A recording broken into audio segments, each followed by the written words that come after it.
Good afternoon, ladies and gentlemen. I am Dr. Rajni, working as co-clinical faculty and professor of obstetrics and gynecology in RAC College of Medical Sciences, RAC MHSU. On behalf of our Honorable President, Dr. S. Gurmadhava Rao, and Chief Academic Officer and Dean, Dr. L.K. Bairi, I welcome you all to the RAC MHSU webinar on prevention of cervical cancer and update in association with RAC Hospital, Ras Al Khaimah, UAE. Cervix uteri is the neck of the womb, and cervical cancer refers to a cancer originating from there. This is one of the most common cancers causing death in women worldwide. In 2018, Dr. Princess Simlela, Assistant Director General for Women's and Children's Health WHO, quoted that elimination of cervical cancer is within reach for all countries. This is because we know the cause and know how to prevent and control the disease. Almost every country in the world, including UAE, has health program for prevention of cervical cancer. This is mainly through vaccination and screening. Through this webinar, we are going to explore about the updates which will help us to step forward in eliminating this deadly disease. There are mainly 3 levels of prevention for any disease: primary, secondary, and tertiary. Our speakers today will take us all through these steps in prevention. Before proceeding further, let me clarify some housekeeping issues. The question and answer session and panel discussion will be at the end of all the 3 talks. You are requested to put your questions in the chat box. E-certificates will be sent to you after you answer a quiz based on today's sessions. A minimum of 50% marks are required to obtain the CPD points. The link to the quiz will be sent to you through your registered email within a week. Without further delay, I request Dr. Yasser Al-Noaimi, Vice Chairman of RAC MHSU Board of Governors, to give the inaugural address. Dr. Yasser, sir. Yes, thank you very much, Doctora. I think I'm here but not seen. Still, I'm not seen? Okay. Anyway, well, thank you, Doctora, for this for introduction. And I will say hi and welcome, everyone. It's really great pleasure, to share with you the inaugural, of this, conference.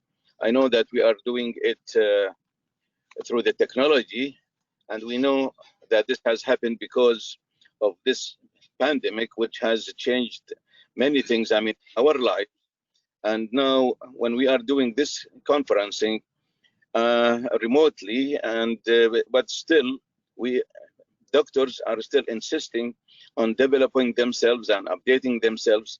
Now, a choice of a title for such conference is very, very important, and it is very important for doctors to maintain their development, continuing their medical education or continuing their professional development is very important. And RAC MHSU is one of the medical and health universities. They are very much, keen on keeping up with all the developments that are happening, all over the world. Now, as I said, I really want to congratulate, my colleagues, the doctors, and their persistence and their insistence, on continuing this personal and professional sort of development. I understand that many webinars conducted by our university, and it is covering many health issues and health disciplines. And that is how it should be, because we will not be just sitting and watching the other world how reacting, towards this, pandemic. Now, doctors, they are keeping their duties, and they are actually a frontliner. They are the first liner. In not only in fighting this pandemic, but in keeping their duties and keeping their service to the patients. Everybody, in my belief, everyone who has decided to be a doctor is always, dedicated to the service toward the humanity. And this is us. We are all, doctors, and we have sworn, to keep presenting ourselves and keep delivering the services which we have gained some sort of training and skills. And what we are doing through these conferences is sharpening our skills and our training. I really want to thank you for your perseverance and insistence on this sort of update. And I would like to say our country is very much keeping up and benching it up with the much developed countries. And it's just to mention also that in a couple of days time we are celebrating our national day, which means it is the 49th national day of the UAE. And always we mention all the achievements and development that has happened in this country, and having a health university and doing these sort of webinars despite the pandemic is a big achievement of the whole country. Once again, thank you very much. I wish you all the best, and we will keep it up always, inshallah. Thank you so much. Thank you very much, sir, for the kind words. Now for our first speaker, it is with great pleasure that I introduce our first speaker today, Dr. Hina Gurg, who is going to talk to us about the primary prevention of cervical cancer, that is the prevention of risk factors and vaccination. This is a subject in which we should all be deeply interested, because it's by avoiding the risk factors that we can best prevent any disease. Dr. Hina is currently working as a specialist in Al Jahrawi Hospital, Ras Al Khaimah, since 3 years. She had earlier worked as specialist at India in Ministry of Health and at Al Orabi Medical Center, UAE, for over 15 years. She had done her MBBS and MS in obstetrics and gynecology from Baroda Medical College, Gujarat, India. She is well versed with all major and minor surgeries in obstetrics and gynecology, but she has a special interest in colposcopy and hysteroscopy. She was involved in teaching undergraduate and postgraduate students in India and UAE.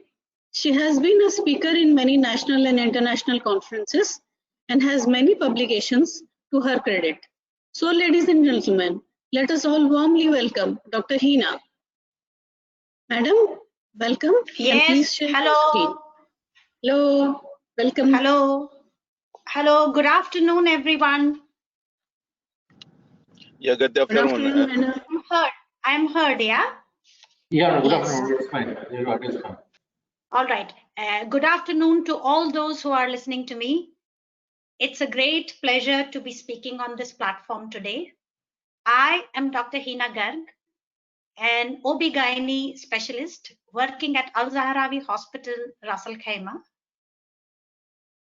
It's an honor to be speaking today, and I would like to thank RAC MHSU, their team, and RAC Hospital for this amazing initiative.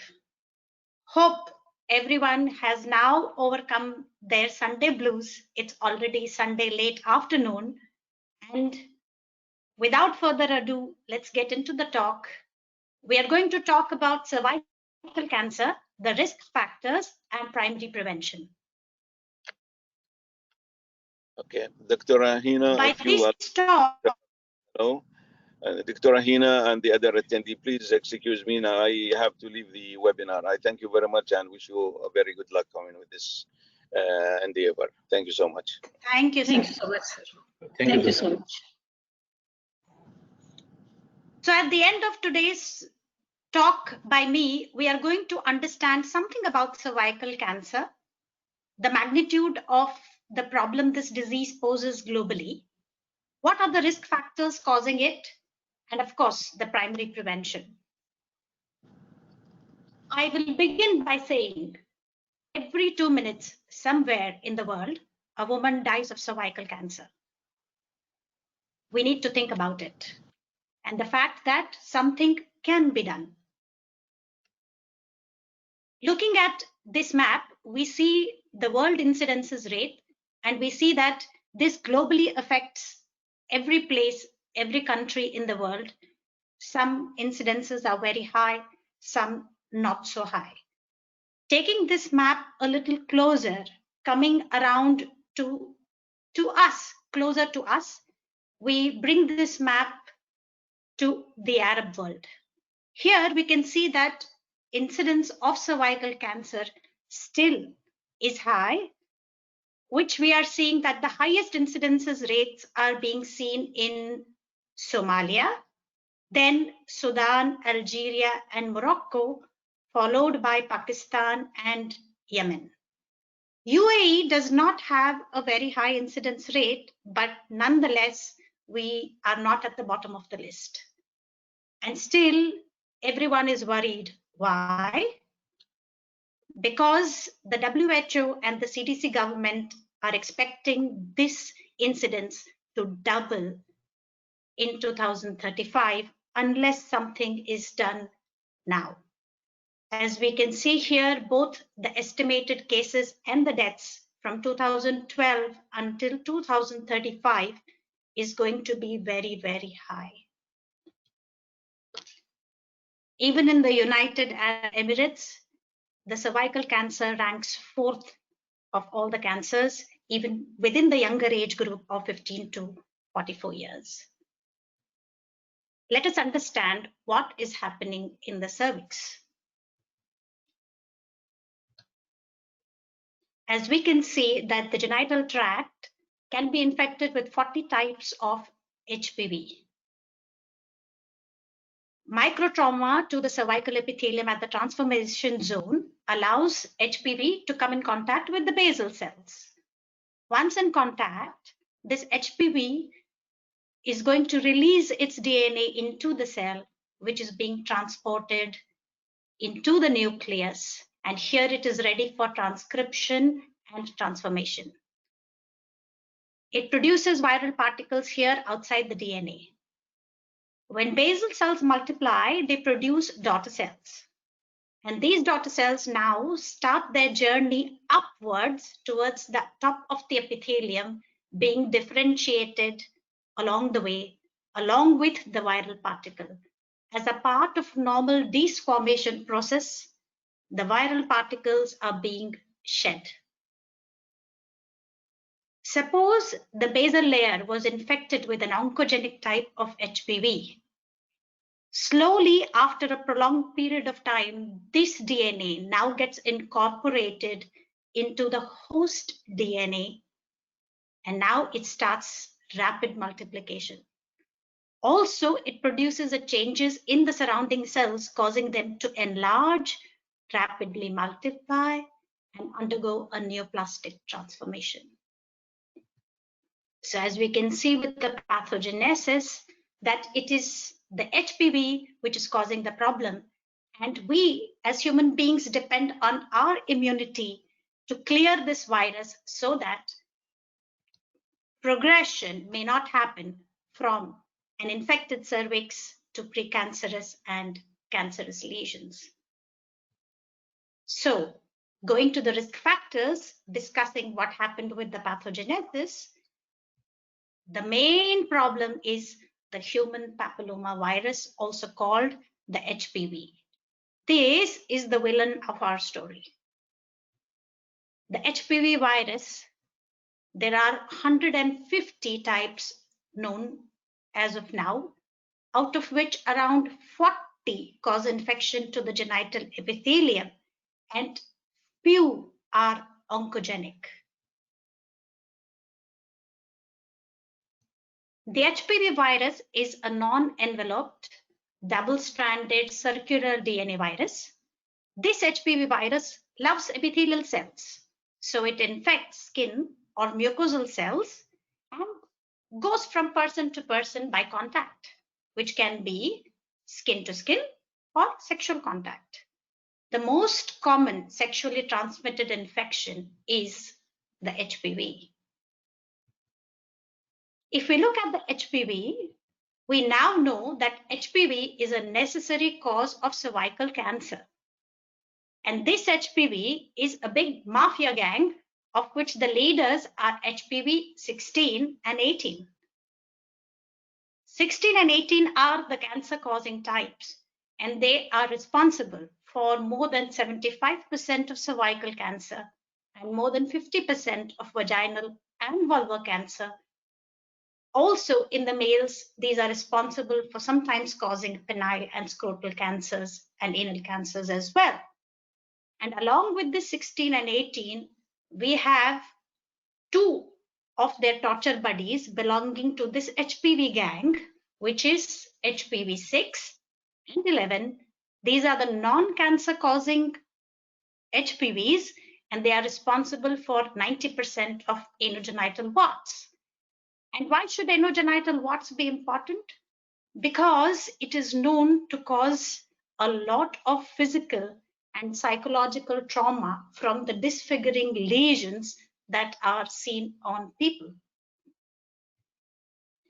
If we look at the oncogenic potential, we come back to the 16 and 18, where 16 and 18 has a high oncogenic potential, which can lead from a cervical intraepithelial neoplasia grade 1 to 3, wherein there are other types of HPV viruses that cause only CIN1 lesions or genital warts.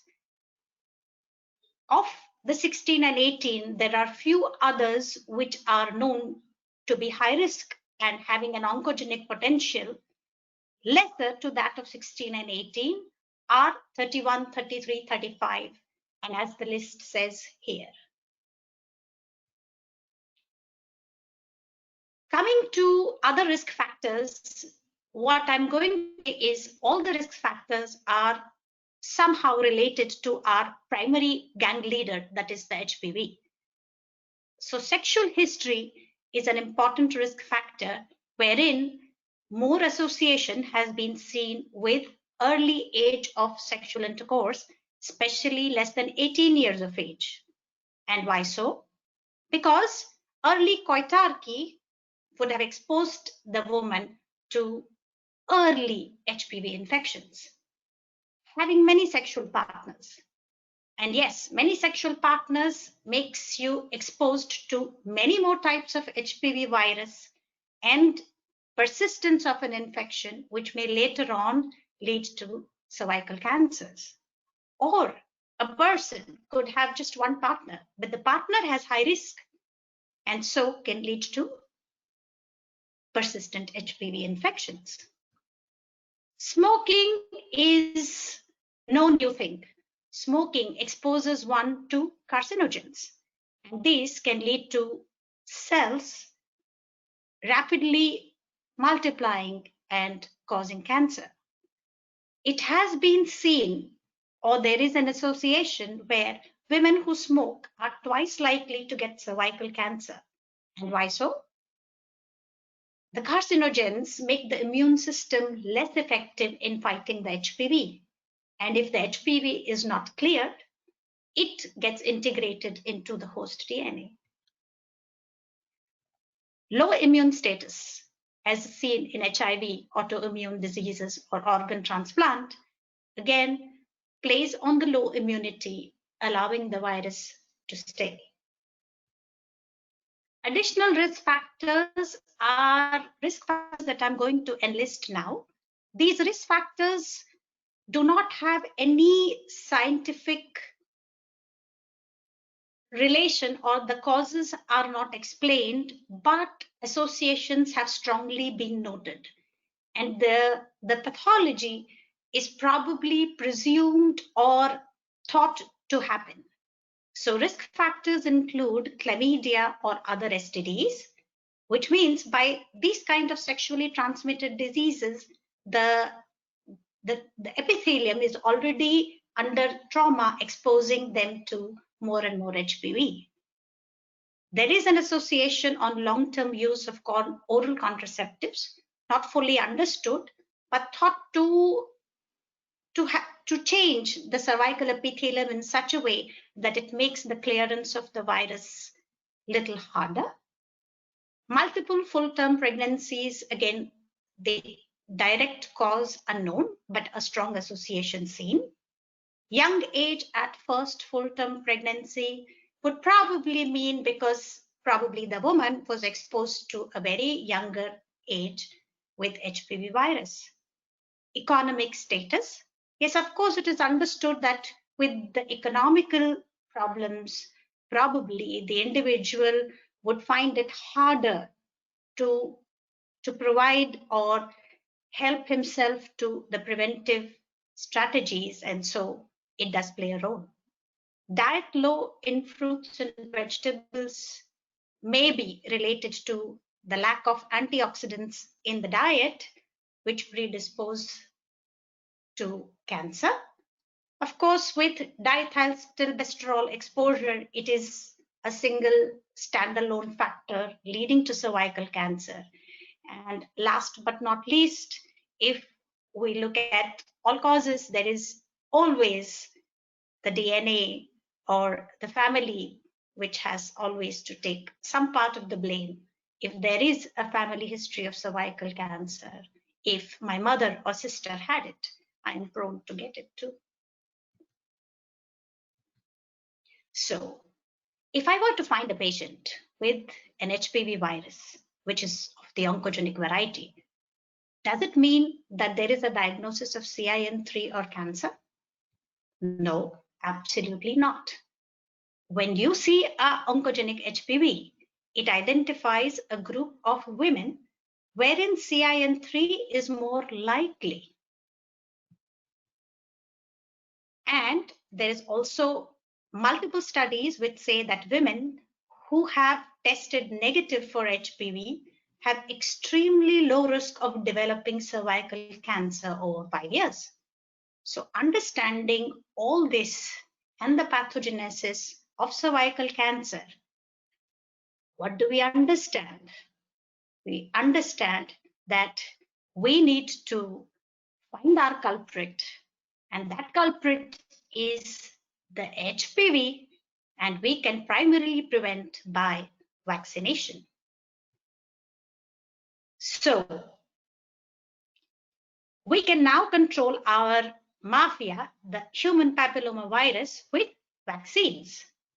The HPV vaccines are not live, attenuated, or killed virus.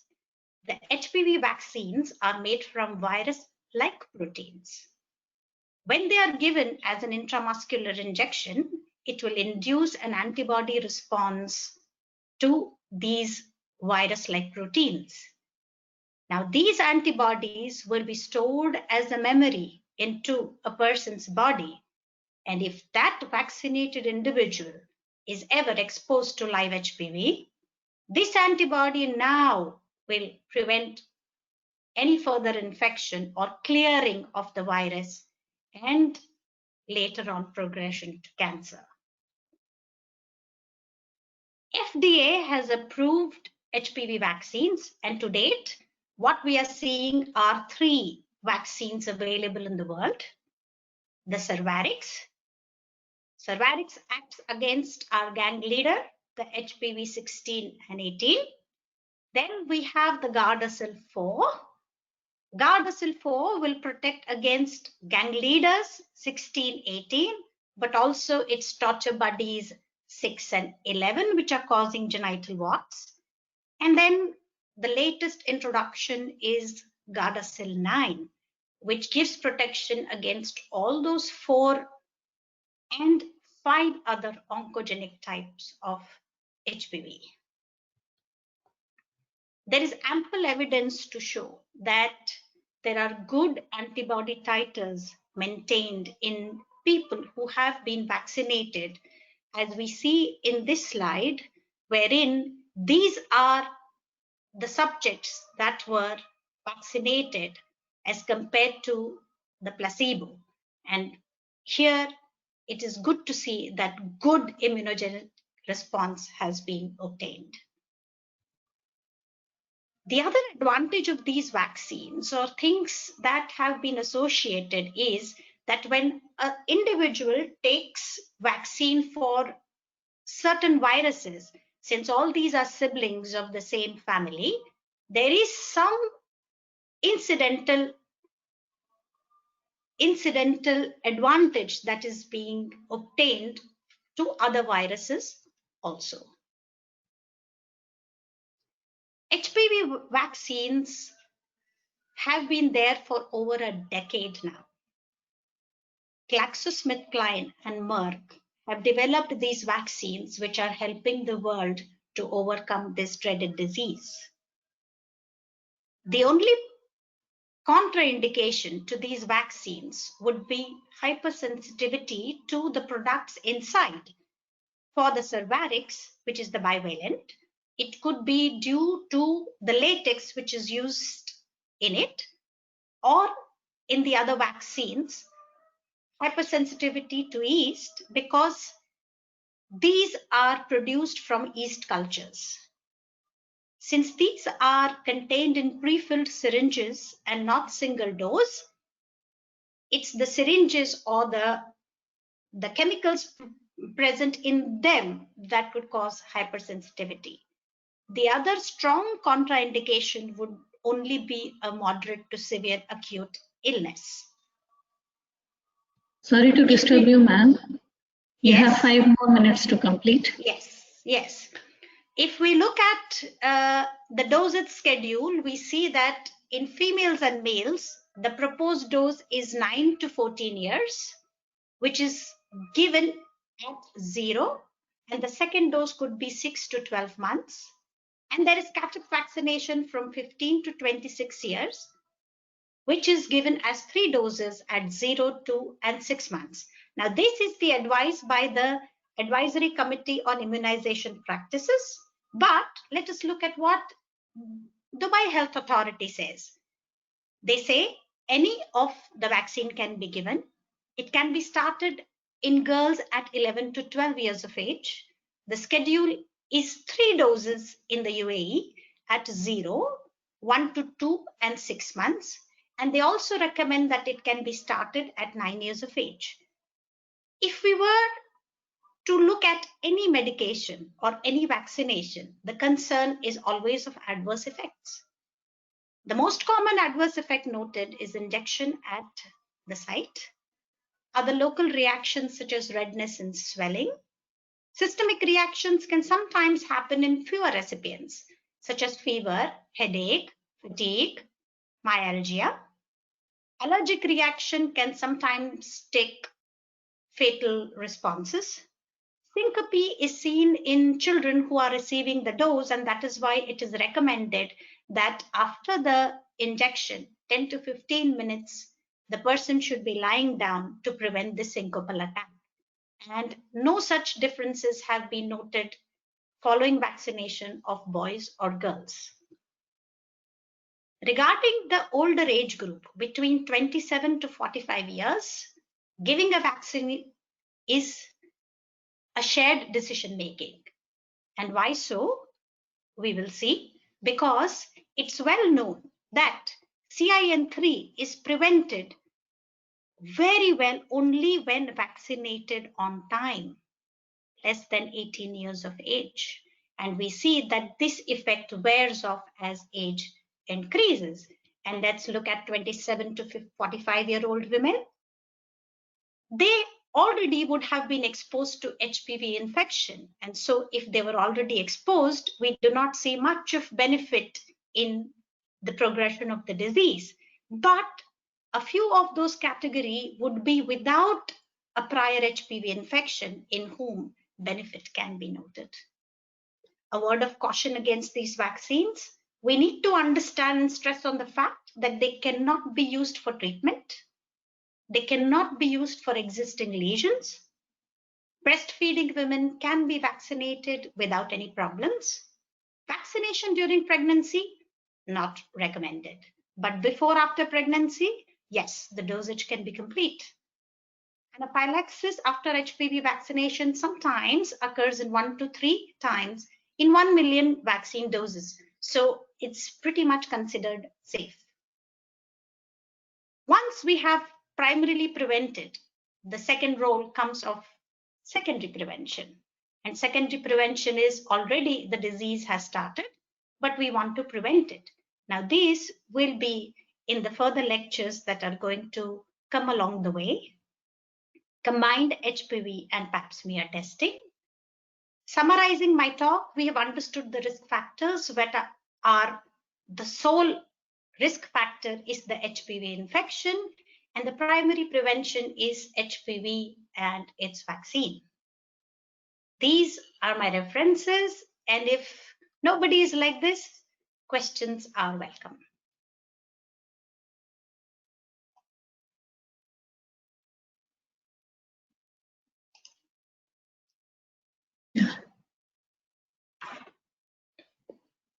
Thank you very much, madam, for the nice and informative presentation. Going forward, I'm delighted to introduce our next speaker, Dr. Jayashri Kacharaj.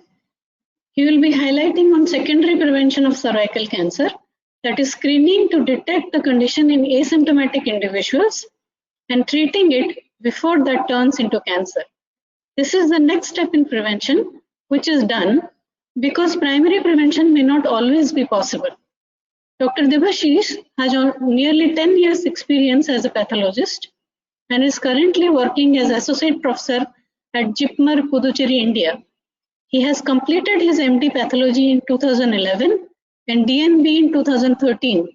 He has done his postdoctoral course in cytopathology as well as in transplant pathology from the prestigious Postgraduate Institute of Medical Education and Research, Chandigarh, India.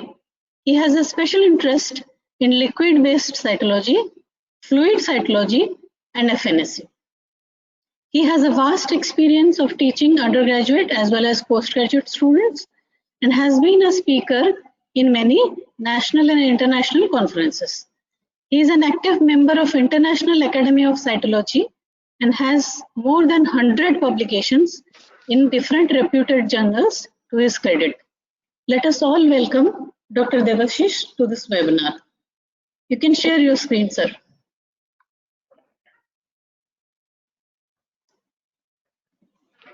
Hello, ma'am. Am I audible? Yes, you're audible. And the slide is visible as well.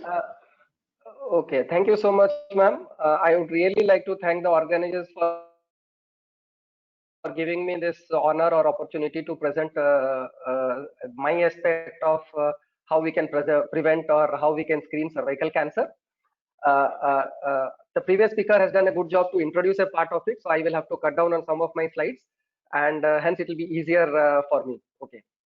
So this is the place where I work, JIPMER, Pondicherry, beautiful small place in India. If you have a chance, you should visit this place. And I don't have any disclosures to make, and there is no conflict of interest in this presentation. So like my previous speaker, ma'am, said that HPV is a big gang of thing. I have put it as a dinosaur, you can say. And this high risk HPV, sorry, that is a 1618, which is responsible for most of the cancers, or you can say most of the malignancies. That is not only in the female genital tract, that is carcinoma cervix. It can also cause carcinoma penis in male, as well as it can cause anal carcinoma and oropharyngeal carcinomas both in male and female. So this to put up just a statistics as how where we stand in India. Here we can make out that this is the world population, and I tell you that in India we are not doing that bad, but we are not good either. As compared to the Western states, you can make out that US has 6.5 and UK has 8.4 incidence, whereas we are doing 14, just little par above the world population rate. Even the mortality rate in India is higher as compared to the world population. This is little bit about the Uae statistics, and like whatever I could find out, in 2015 there were around 74 new cases, which has almost increased to say 108 in 2018. So there is a marginal increase, or you can say there is a marginal increase in the incidence of carcinoma cervix.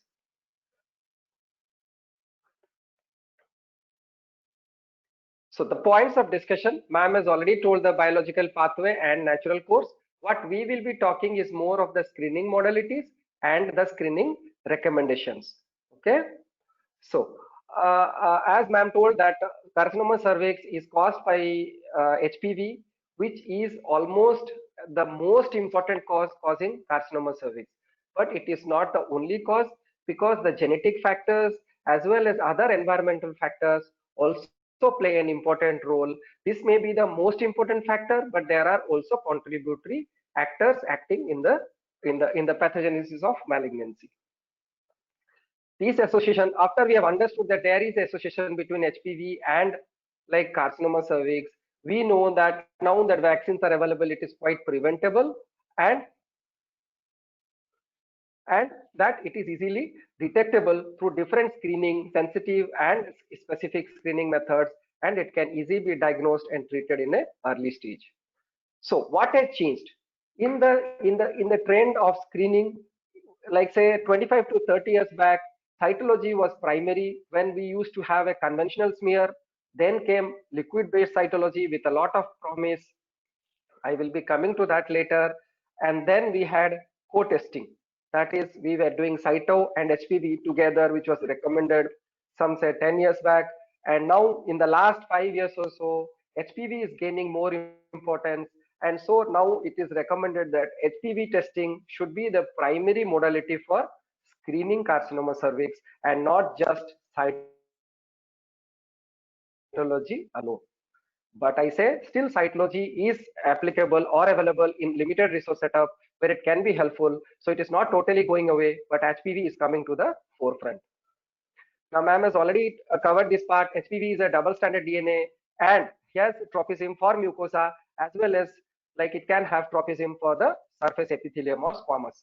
And as we can say that this E6, E7 protein is the most important thing. That is the oncoproteins that we need to know, which is responsible for the transformation into malignancy or transformation into epithelial, intraepithelial lesions. HPV has a tropism, like nicely ma'am told, that immature cells, the basal and parabasal cells are the cells where this HPV maintains a latent life or infects and maintains a latent life and then is matures into the surface epithelium.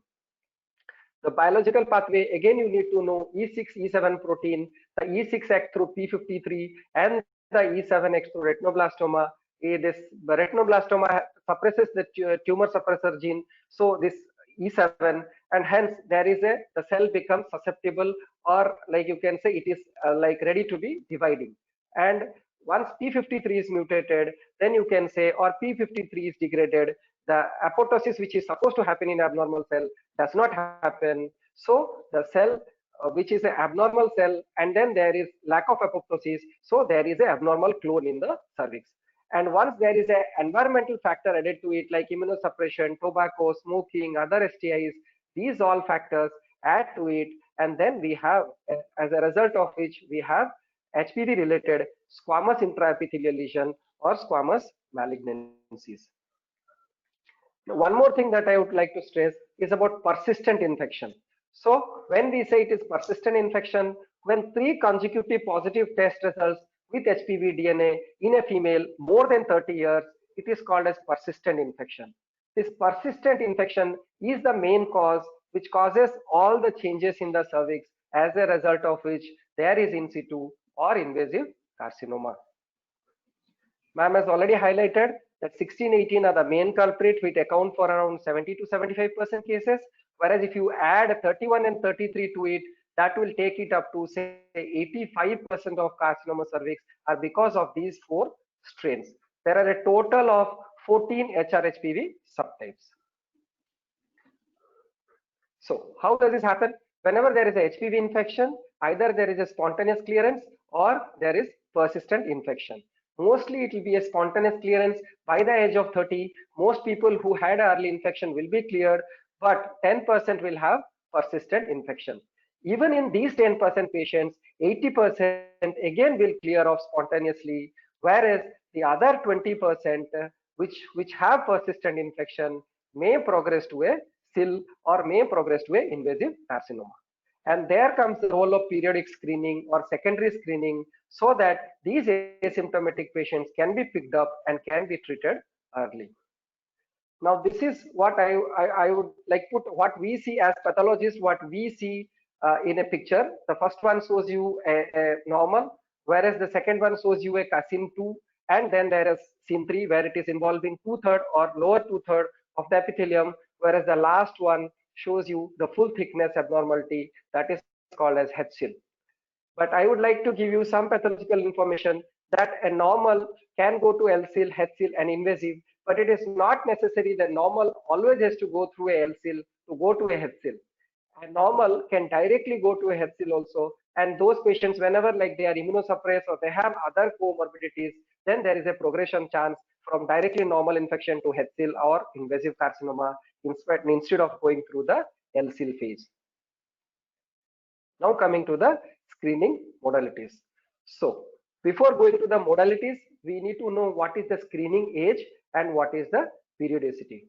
Remember, WHO recommends to start screening, and screening has to be done both in vaccinated as well as non-vaccinated. I have put that vaccinated in red so that you are aware that even the vaccinated people have to be addressed or have to be screened, because we are vaccinating them against certain HPV subtypes, and there are still many other HPV subtypes or other predisposing factors which can cause carcinoma cervix in some less proportion of cases. So when to start screening, again WHO says that there are good resource setting and limited resource setting. In a good resource setting, you can start screening at the age of 25 with the help of cytology, and in a limited resource setting, you can start screening at the age of 30 with the help of cytology. Periodicity, like at settings with good resources, again they say HPV testing or co-testing, that is HPV plus cytology every 5 years, or only cytology can be done in 3 years. At a setting with limited resource, you can do a visual inspection with acetic acid or a visual inspection with lugol iodine every 5 years. I would like to highlight that in a resourceful country, people have changed over to many advanced methods of detection of HPV, but there are many places on earth which are with limited resources setups, which are still persisting with VIA and VILI, and they still give a good sensitive to pick up these abnormal conditions of the cervix. When to stop? WHO recommends at 65 years of age. If there is a consistent negative results for 15 years, then these patients can be stopped screening. But if these patients have some predisposing factor or risk factor, along with they have been previously diagnosed with some epithelial abnormality or pre-invasive malignancy, then these patients have to be screened even after the age of 65 years. 65 years should be stopped only if they are negative for HPV or cytology in the last 15 years. So this is, I told you, in good resource setting, in limited resource setting. In good resource setting, HPV testing would be the primary, as well as HPV and cytology you can say is co-testing. In addition to that, you can have cytology via VILI, and then if there is some abnormality, you can go for colposcopy or biopsy. Whereas in a limited resource setting, we can go for VIA or VILI, that is with lugol iodine and acetic acid visual inspection, that will serve as the primary thing, and cytology if available, and if they show any abnormality, then we can go for a colposcopy and biopsy. Now, visual inspections, the clinicians are more aware, or they do it, so they are more about it. I won't speak much, but it's a very simple, feasible, affordable in minimal resource setting. The results are immediately available, and what is the advantage? It permits single approach, or in a single visit, the patient can be treated in the same science, in the same setting. Therapy like cryotherapy can be given. And instead of acetic acid, if lugol iodine is used, then that is called as visual inspection of cervix with lugol iodine. Limitations are there. Visual inspection is a little bit of subjective, so it needs some experience and expertise, and there has to be some supervision. And to some extent, this test is not very reliable in postmenopausal ladies, because as we know, the squamocolumnar junction is pulled up into the canal. So with VIA and VILI, they cannot be appreciated easily with this morphological approach. And in addition to that, you can have squamous abnormality like metaplasias and leukoplasias, which are not neoplastic but can be positive, so they can give a false positive result. Now, once a patient is subjected to VIA or VILI, you can say they are VIA or VILI negative, they can be screened for every 5 years. And if VIA or VILI is positive, they can be treated in the same setting, or a colposcopy can be done. If it is normal, the patient can be followed up. If there is a SIL or there is an invasive cancer, then the patient has to be treated appropriately. Then comes cytology. Cytology is a very common diagnostic modality, but I tell you again, in very limited resource setup, even cytologists are difficult to find, and LBC may not be, like liquid-based cytology may not be available to these people. However, conventional serves the purpose. And for the gynecologist, we do cytology reporting of cervical smears based on the Bethesda system of cervical cytology. That is the 2014 edition, and that is the third edition what we are following right now. And this cervical cytology report guides further evaluation for colposcopy and or biopsy. But I again remind you that cytology is a screening method. No treatment should be based upon a cytology screening report. Now, how to collect sample and what are the collection devices? As aware, like in the conventional method, you can have a air spatula, you collect it and you make a smear and you throw the spatula into the bin. But with that, some of the diagnostic material also goes into the bin. Henceforth came liquid-based cytology, where we collect the material with the help of cytobrush, and then we break the brush, or you can say detach the tip of the brush into the LBC fluid, and the LBC fluid is sent to the lab for processing. This brush, as you can see, can be easily inserted into the os, and it is rotated clockwise or anti-clockwise 3 to 5 times to get very good material for interpretation. And this advantage of LBC is it cuts down the non-diagnostic samples. The third thing is collection sample, that is for viral transport media, that is for only HPV testing. When we don't have to do cytology or reflex testing, if we rely only on HPV testing, then this viral transport media is the collection or is the sample collection device. Now, which method of sampling is better? You can either go for assisted method, which is always better if we are using a cytobrush and we are collecting for co-testing, or we are collecting LBC material. It is always better to go for assisted sampling. Whereas now many studies have shown that self-sampling is as good as assisted sampling, especially if we are doing only HPV detection with the help of a viral transport medium. So this can be equally good. There are many advantages of self-sampling, like the sample can be collected at home, though there may be some apprehension in the patient relating to how to collect it, whether they will hurt themselves, whether the sample is collected properly, but that can be overcome with training. This method awaits regulatory approval. It has not yet been approved, and possibly, if you ask me, I would say self-sampling will be possibly the future of sampling. Now, sampling is done. So what is the next method of processing? So LBC versus conventional. Many gynecologist or obstetrician would have a doubt, which is a better thing. So I have just put it in brief.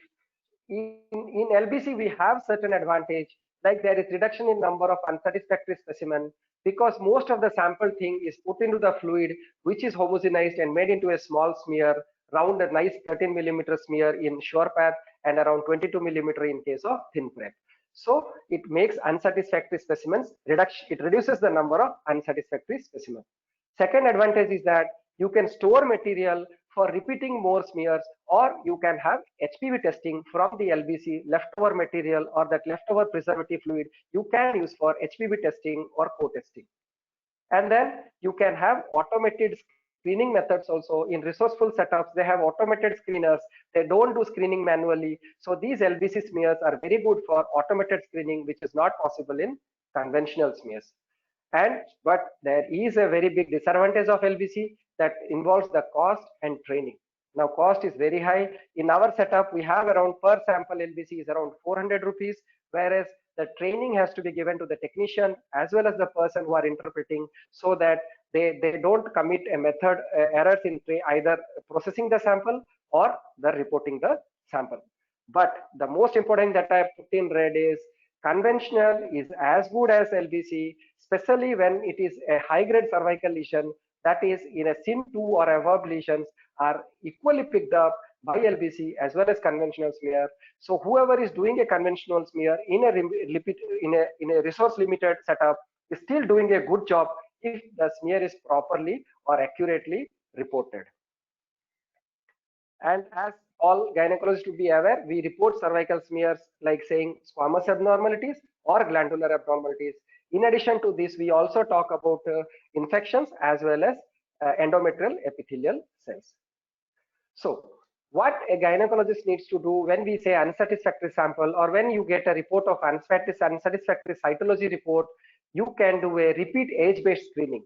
Like if the patient is more than 30 years, you can do HPV testing. Whereas if the patient is less than 30 years, say 25 years or 26 years, you can go for a cytological repeat after 2 to 4 months. Now, one more important thing that we talk about in a smear, which a gynecologist should always note, is the representativeness of the sample. Whether the pathologist has mentioned the sample is representative or not. Representativeness means here the transformation zone or the squamocolumnar junction, which is the main point from where the malignancy start, or you can say above it the adenocarcinoma, below that you have the squamous cell carcinoma. So representativeness is done by metaplastic cells or endocervical cells. If they are identified in the smear, then a pathologist says that the smear is representative. So if the smear is non-representative, what is the importance of representativeness? If sometimes when we sample only the ectocervix, in cytology, there is a possibility that the endocervical lesions may be missed out. So a gynecologist must look at the representativeness of the sample. So in 21 to 29 years, we have to repeat a cytology. And if the patient is more than 30 years, HPV testing can be done in representative or non-representative samples. And when we report endometrial cells in less than 45 years, it is of no use. Previously, it was 35 years. Now the Bethesda says it is to be reported only if it is more than 45 years. Then, but these patients don't need any evaluation. But in a lady who is more than 45 years or postmenopausal, has endometrial cells in the smear, patient has to be evaluated for endometrial abnormality. Coming to the last part of it, the HPV detection methods. Now, HPV detection can be done as such from viral samples, or which are opted only for virology, or HPV can be done from LBC cytology samples, from the leftover samples. And what are the methods of detection? We can either do a HPV DNA detection, or we can do a HPV RNA detection. The DNA detections just tells us that the virus is present, or it may be latent, or it may be active. But whenever we have HPV RNA or the oncoproteins are estimated, then we say that the virus is active, and that is a better cancer risk predictor than the HPV DNA only. But one thing to remember, that sensitivity decreases as we go towards the HPV RNA, but the specificity increases, or the predictability ratio or the predictability of malignancy increases as we go towards the mRNA methods. Now, on biopsy samples also, HPV can be detected, and this is nowadays in as per the WHO 2020 5th edition, P16 staining should be done in all cervical biopsies to say whether it is HPV related or HPV independent.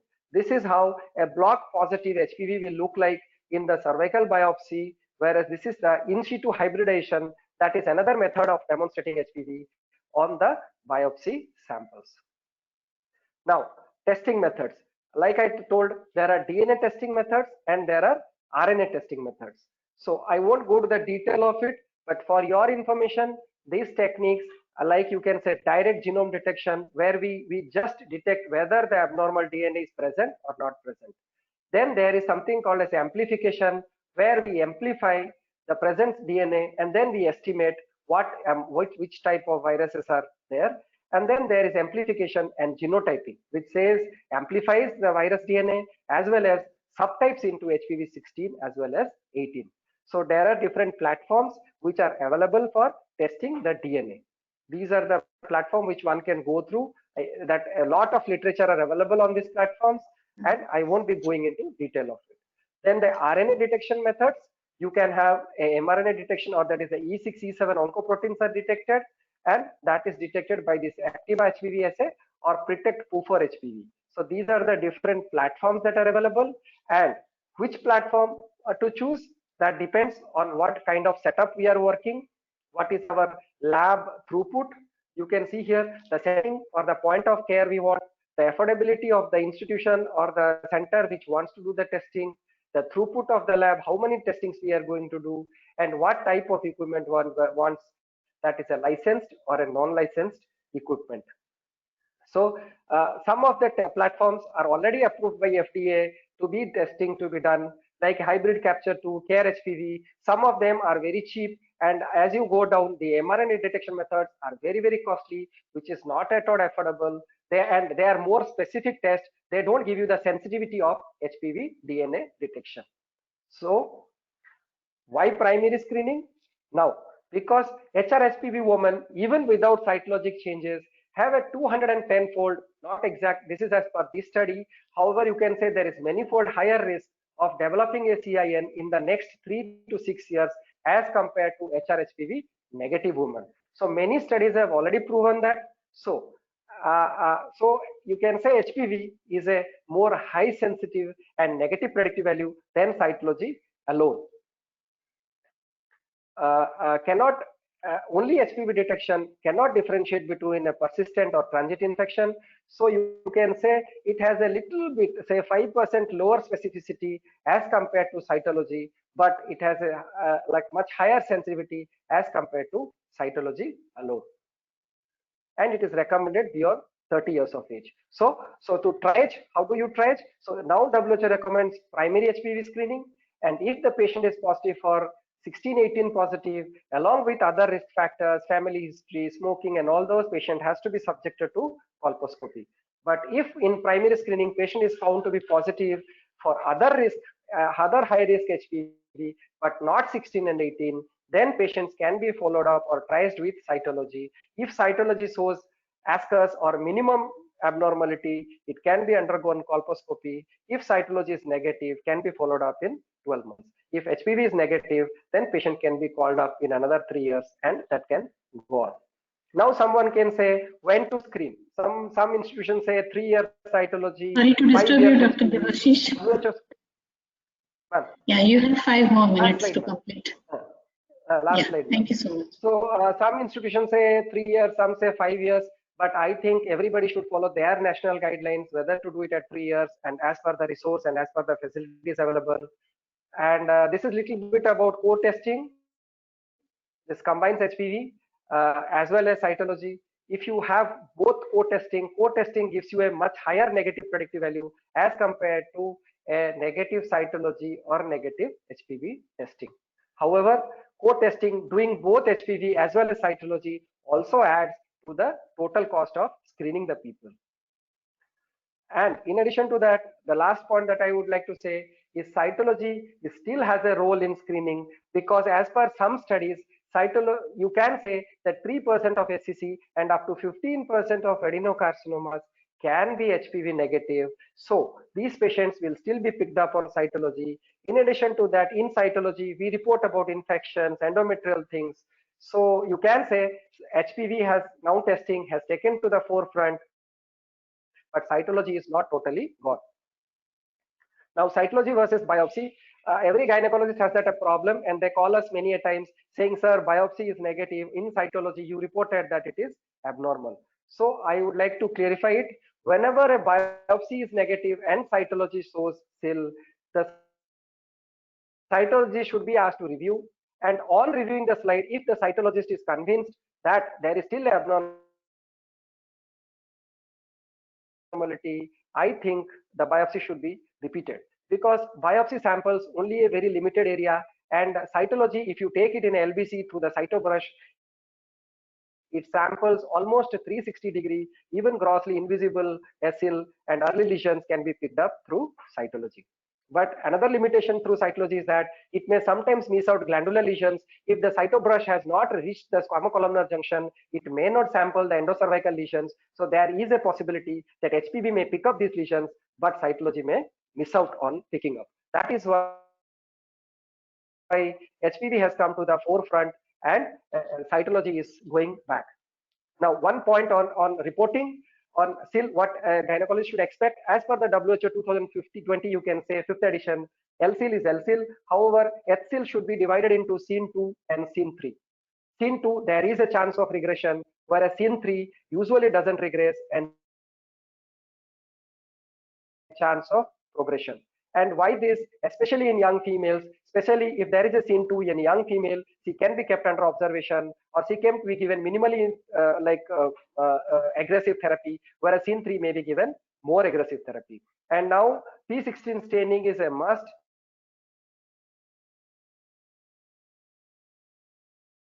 In any cervical cancer, P16 staining should be done, and if P16 is positive in scene 2, like here I taken if we have scene 1, scene 2, and scene 3. In scene 2 conditions, P16 immunostaining should be done. If it is negative, these cases will be classified as low grade, whereas if P16 is positive in scene 2, these cases will go as HCIL. And on reporting SCC, P16 dependent or P16 independent report should be there in irrespective of what histological subtype we are reporting. HPV status should be mentioned in the report, because HPV associated malignancies have a slightly better prognosis as compared to HPV independent malignancies.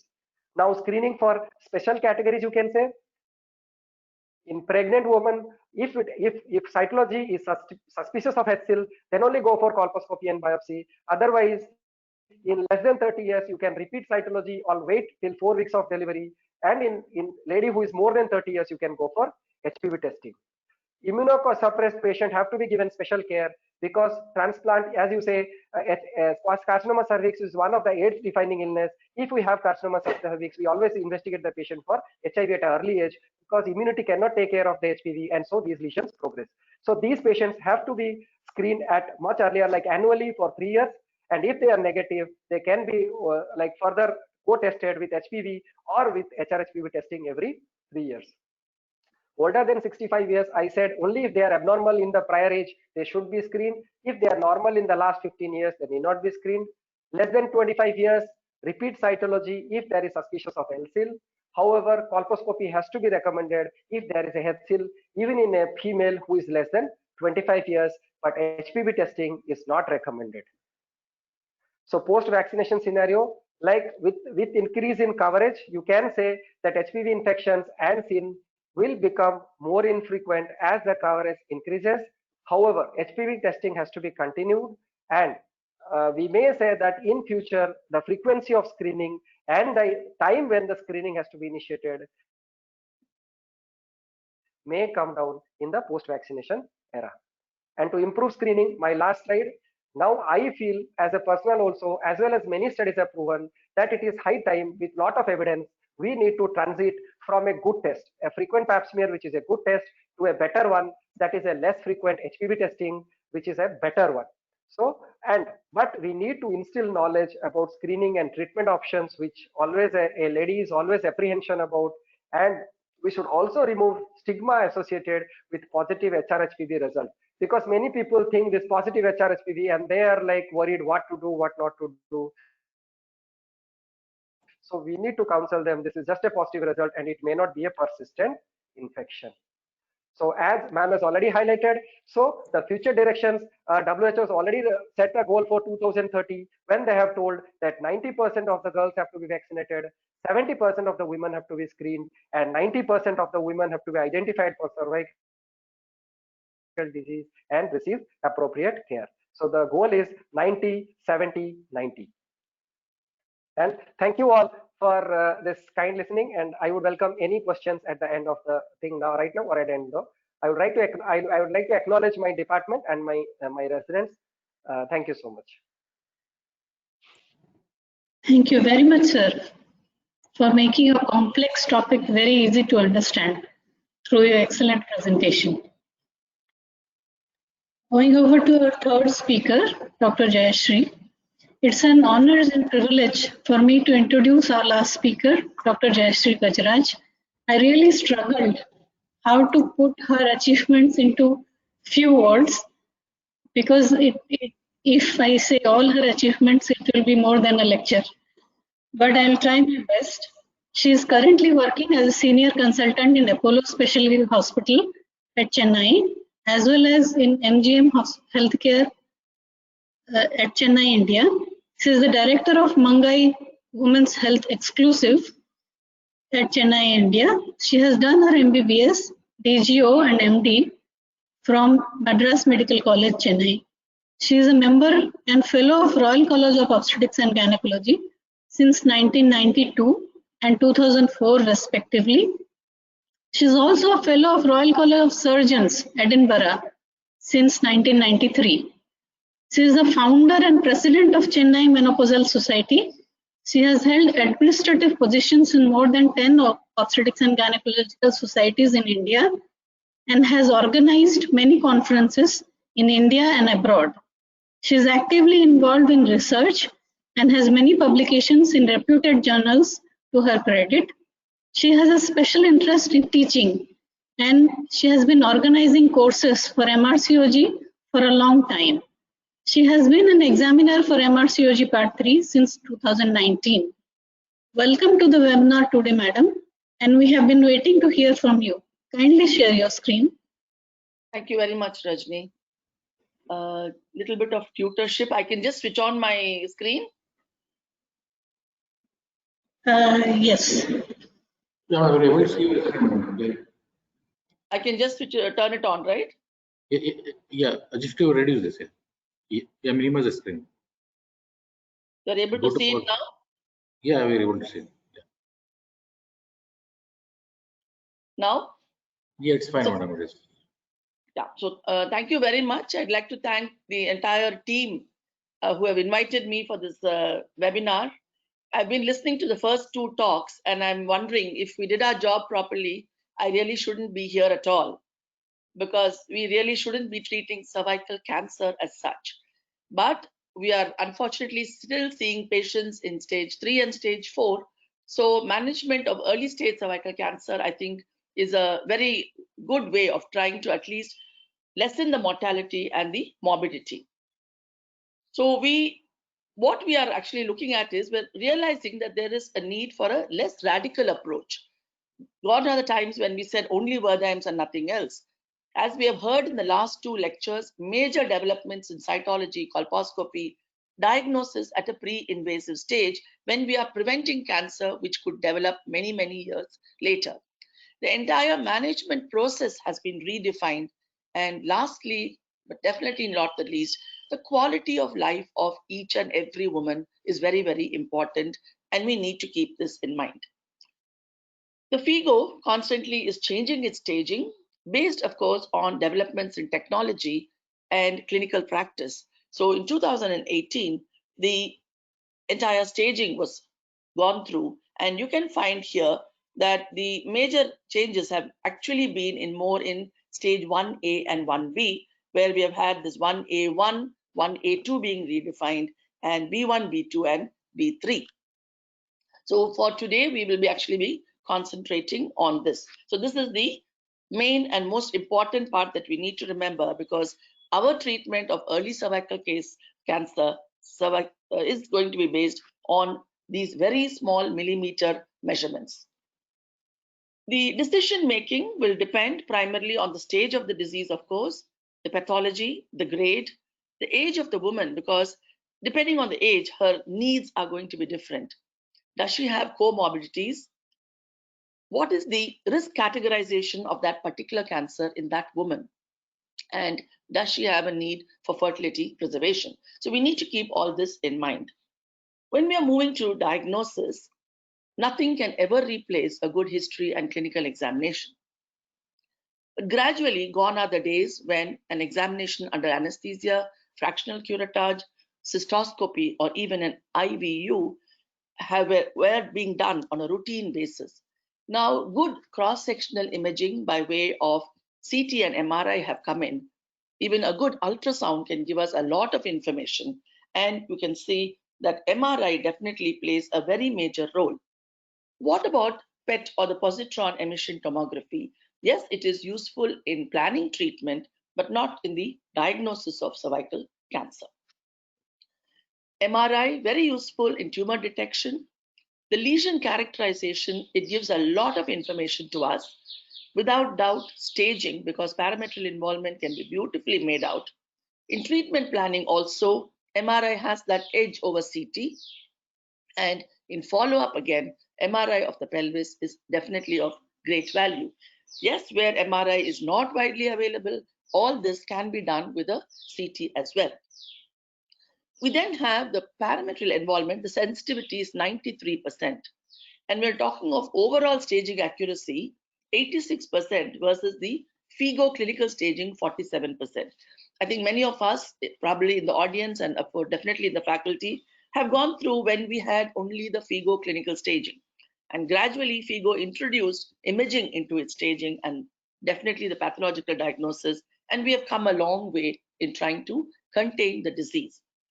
Assessing proximal spread, because when we look at proximal spread, it's very important and helps us to decide whether we can do a proper full surgery or not. So that is where imaging helps us. So before we start treating, we'll have to define early stage definition. Early stage cervical cancer, it's usually and only diagnosed by microscopic examination. The maximum depth that is allowed is invasion is less than 5 millimeters. Invasive carcinoma, what used to be known as invasive carcinoma earlier, equal to or more than 5 millimeters depth of stromal invasion, clinically visible lesion less than 2 centimeters in greatest diameter. That is up to stage 1B. We could go up to stage 1B2, but nothing more than that. More than that means we are talking of, or at least we have already missed the bus. We also have to categorize these findings that we have, because that again helps us in planning the treatment. We have, of course, the low risk where none of the intermediate or high risk is present. Intermediate risk where there is lymphovascular invasion, cervical stromal invasion, and the tumor size is equal to or more than 4 centimeters. The high risk categories, positive surgical margins despite the best of surgery, pathologically involved pelvic nodes, and positive involvement of the parametria. So this shows that either the surgery was not adequate or the planning prior to surgery probably was not what should have been optimal.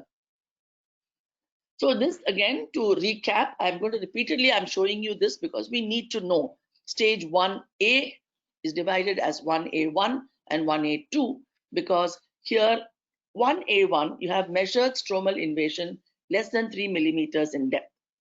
1A2, measured stromal invasion equal to or more than 3 millimeters, but the depth is still less than 5 millimeters. So very much a contained disease, if we can call it. How do we actually diagnose this? It all starts with an abnormal pap smear. And as Dr. Jayashri showed us, we have those lovely algorithms. You actually go on to colposcopy, you do a directed biopsy, and then you have a pathological diagnosis. And that is where the importance of pathology, because the pathologist should be able to tell you the exact number of millimeters of stromal invasion, the depth of the lesion, and what is the volume of tumor that is present. And is it in one place or more than one place? So these are multiple information that we need before we plan our treatment.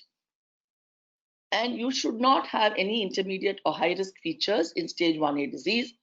Then you can go on to a simple removal of a cone of the cervix or an extrafacial hysterectomy where you feel follow-up may not be possible. A radical hysterectomy is not indicated in this stage. So what is local treatment of local disease? We have two modalities, that is the large loop excision of the transformation zone, and you have the loop excision, the electrical excision of the cervix. It can be used, either you can use diathermy or you can use laser for this. Diathermy is much more easily available. It's usually a monopolar current, and you use a blend of coagulation and cutting. But beware of the settings, because when it is too high, you can cause charring of the tissue around, and your pathologist will not thank you for giving a charred specimen. Obviously, we are talking of margins of the lesion on pathology, and they cannot give you any information if we give charred margins. A laser cone can also be done with ND-YAG, but not popular because laser itself is not available in every center, and the expertise that goes with it. There is still very much a place for a cold knife cone. The cold knife or the conization, which we used to do several years ago, where you can go up to 2.5 centimeters into the cervical canal. And as I said earlier, there is still a place for extrafacial hysterectomy, or in other words, a simple hysterectomy. So these are the two procedures, the most popular procedures that we use. And this is again to show you that this is the electrodes that are used, and this is how you place it on the cervix. And you can usually, we start with the current flowing. We actually try to go from anterior to posterior, left to right, or right to left, as comfortable as we are, and try to take the whole lot of tissue in one go, which means a slow, steady hand as you sweep it across. And I remember several years ago when we trained, they used to actually give us a strawberry and ask us to use these loops and cut a cone from that. So that is how you have to learn how to cut out a piece of the cervix. You can have a shallow cone, or sometimes you can go even higher up over here and get a bigger cone with this. So the cold knife cone, on the other hand, it's a day-case procedure. Now the large loop excision and the leap can be done as outpatient procedures. Sometimes we even plan them as we do the colposcopy, even at the very first visit. So that is it is done as an outpatient procedure, and the patient can go home. The cold knife cone, yes, can also be done as an outpatient under local analgesia, or if you're giving a general anesthesia, they can come in and go in the afternoon. We do sometimes have a special knife for the cold knife cone biopsy, but if it is not available, 11-blade knife used properly and dexterously is good enough. Generally start from the 6 o'clock position below and work around it, because unlike the loop diathermy, where we have a loop which is constantly cutting and coagulating, in a knife cone, there is bound to be some bleeding. So if we start at the top and start working our way down, the blood is likely to obscure your view. So always start at 6 o'clock and go around. The depth is the 2.5 centimeters, and we can use acetic acid, as we do at colposcopy, to define the outer margins. So this is how a cold knife cone is done. You can see here, and this is the cone that is removed. And then we also sometimes remove a cylinder of tissue, but this is not done so often nowadays. I think the cone is done, and also the loop, the large loop excision of the transformation is done more frequently. So when you have done a proper cone or a proper LETS, the margin should be free of any dysplasia or invasive disease. Surgical margins involved, then you have to go for a repeat cone. Now, normally, if the risk of the lymph node involvement is less than 1%, if you have a depth of more than 3 millimeters on your biopsy report, the risk rises to 5%. So it is very important that we keep in mind the possibility of lymph node involvement. The disease may appear to be local, but here we take a chance, because less than 1% is definitely worth it when we can do a conservative procedure like a LETS. As I said, the pathologist often has a problem with the diathermy, difficult diathermy. 2 loops may be required to get a full length or the depth of the cervical canal. And then when you are giving, especially if you're doing 2 samples, you have to mark the samples and give it. Stage 1A, a cold knife cone or a laser is preferred. You can still do it. Still offer them a hysterectomy. And this hysterectomy need not always be abdominal. It can be vaginal, it can be a total laparoscopic or a LAVH or a robotic assisted hysterectomy. And then we have the simple and the radical hysterectomy, which we will be talking about. What about the adenocarcinoma? Adenocarcinoma always tends to be that little bit more advanced than the squamous cell carcinoma. So going in for a cold knife cone is an option. But with the cold knife cone, we have said earlier also, as with other procedures, there is an increased risk of preterm labor, low birth weight, and maybe cesarean sections. So with the adenocarcinoma, traditionally, one would prefer to go in for a hysterectomy rather than the simple methods. But we do not completely rule out LETS or a cold knife cone even in adenocarcinoma if we have done adequate imaging prior to this. A recap again on the staging for us to re-equip ourselves, because we are now moving away from 1A1 and possibly some of 1A2 to 1B1 invasive disease, where we are talking of a depth of equal to or more than 5 millimeters, stromal invasion, and less than 2 centimeters in greatest dimension. B2 invasive carcinoma, more than 2 centimeters, and greatest dimension is still less than 4. And that is why B3 automatically gets clubbed with stage 2 disease, because we're not too sure whether our conservative methods will be adequate or not. So once it is 1A2 or 1B2, then we're talking of radical intervention. There's no longer a place for loop excision, etc. So we're talking of primary surgery, primary radiotherapy also, depending on the situation in which the woman is. Primary chemoradiation is generally not offered for such a situation. After surgery, yes, adjuvant radiotherapy may be required in certain circumstances, and adjuvant chemoradiation also may be required, but generally again not very popular for this stage of the disease. So you do what is called a modified radical hysterectomy rather than primary RT.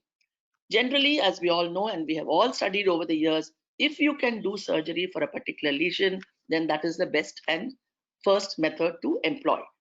So radical hysterectomy, women with stage 1B2 or 2A disease, small tumor diameter, and you know that you do not have any positive lymph nodes. And when we say positive, positive on imaging, not on pathology. Primary RT, again, with or without chemotherapy, more often without chemotherapy for women who are not candidates for primary surgery, especially if they have some major comorbidities, then you would prefer to go for RT. When the squamous cell carcinoma is less than 5 millimeters maximum depth and equal to or more than 3 millimeters of stromal invasion, you can still do a large cone and go for a lap pelvic lymph node dissection. You can offer them a trachelectomy, usually a radical vaginal trachelectomy, and the basis is the tumors are less than 1 centimeter and you should be 0.6% of parametrial involvement. This was the original paper that was actually published by Darjan. So here we are talking of the classical Wertheim's versus the modified hysterectomy. We are certainly in early stage disease moving away from performing the classical Wertheim's. The recommendations even today are more of the modified radical hysterectomy. And in the modified, this is the specimen, the classical specimen, which all of us have seen of the Wertheim's hysterectomy. Whereas when we're talking of the modified radical, the uterus is removed, the upper 1/4 of the vagina is removed, and we are then able to, we don't do that much of extensive dissection, dissecting the course of the ureter. We don't do that much of the lateral pelvic wall dissection.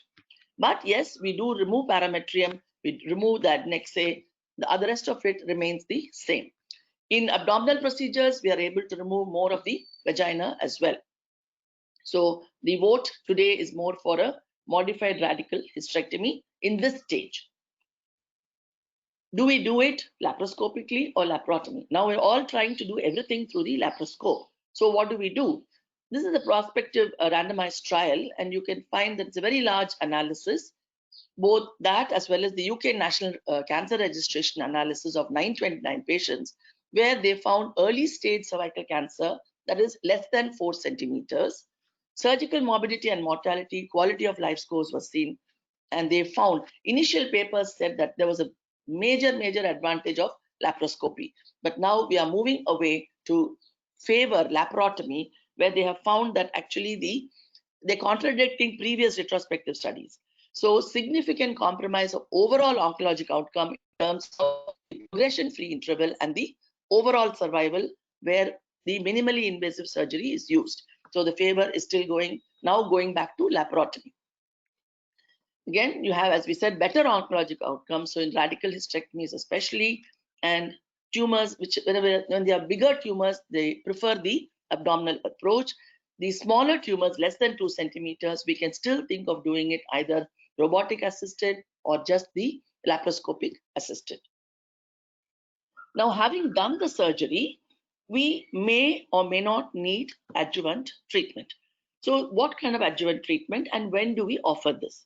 In an early stage cervical cancer, if you have an intermediate risk, there is a criteria called SEDLIS criteria, where they talk of the lymphovascular space involvement, the deep 1/3 cervical stromal invasion, presence of LVIs plus middle 1/3 stromal invasion, presence of LVSI plus superficial 1/3 stromal invasion. So we can see that well-defined criteria are there, and therefore the importance of having a good pathologist to tell us what is happening. We also have the high-risk disease, that is the Peters criteria, where they will tell us whether the high-risk factors are there. And these are generally the positive surgical margins, pathologically confirmed involvement of pelvic nodes when we've done the pelvic node dissection, microscopic involvement of the parametrium, which initially your imaging would not have shown this. Recurrence risk is approximately 40%, and the risk of mortality is up to 50% following the surgery alone. Hence, the need for adjuvant treatment. Now, what the adjuvant treatment is going to be will most probably be radiotherapy. So here, more or less, this is similar to what we have said. So adjuvant radiotherapy is preferred to chemoradiation. So, we will. And if for some reason we are going to add on chemotherapy, then a single agent cisplatin is preferred to a combination of cisplatin and fluorouracil, because they have, again, studies have shown that the outcome is better and the morbidity is much less when single agent is used. So initially combination was being used, but now they are switching back to the single agent cisplatin if it is going to be used. But remember, chemotherapy does not play a major role in primary treatment or even as an adjuvant treatment in early stage cervical cancer. So if we are thinking of primary radiotherapy, then what do we do? For some reason, this woman is not eligible for the modified radical hysterectomy. Now, she may be having comorbidities, she may be having obesity, other medical disorders. So we are thinking of primary RT. Now, is there a role for chemoradiation? Not so much in this stage of the disease, but if we move on to later part of stage 2, stage 3, and stage 4, maybe sometimes, then we are talking of chemoradiation as well. The CT-based. Interrupt you, madam. Sorry, you have 5 minutes to complete. Can I request another maybe 2-3 minutes more if it's okay? Yeah, okay, ma'am. Since we started late, no problem.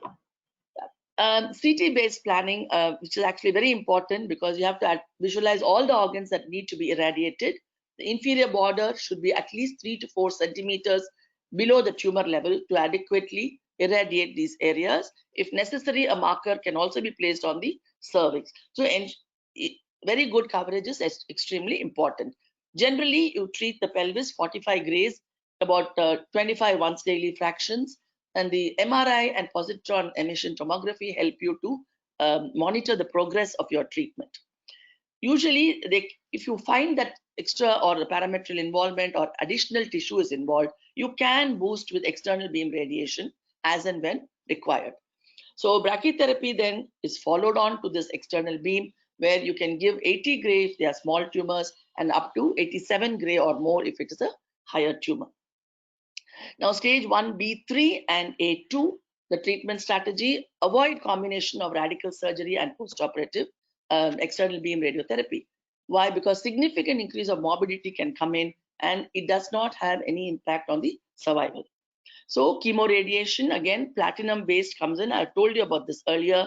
External radiotherapy and brachytherapy can be done as well. But if we are talking of stage 4 disease, we are talking of pelvic excenteration.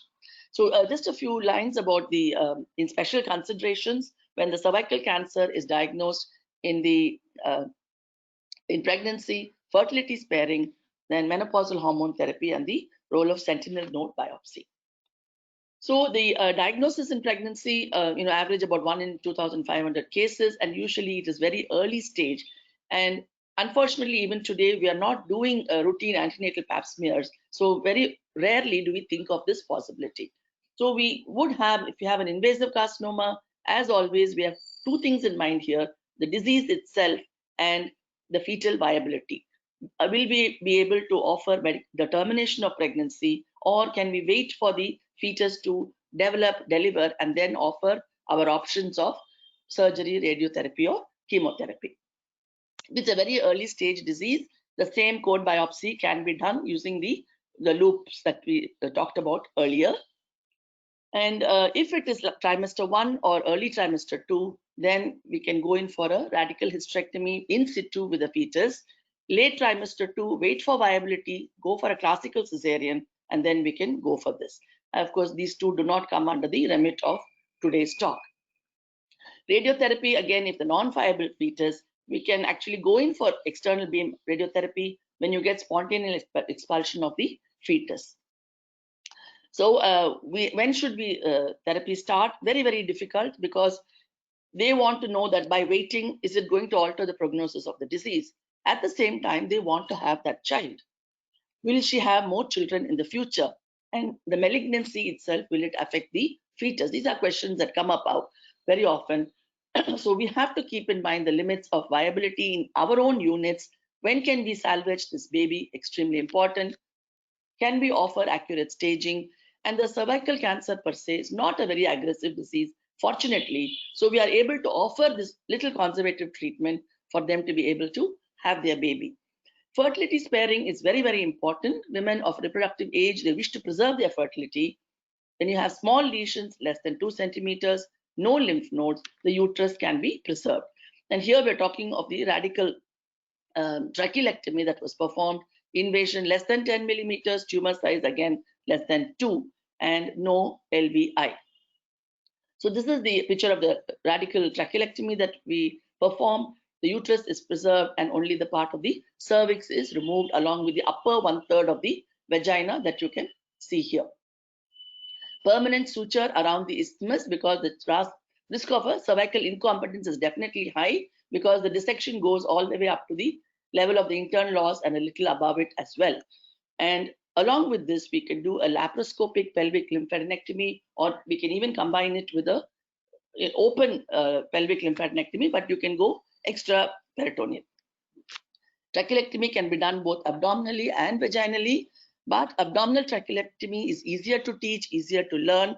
It obviates the possible oncological risk of limited parametrial resection, whereas in a vaginal trachelectomy, the chances of incomplete removal is definitely much more.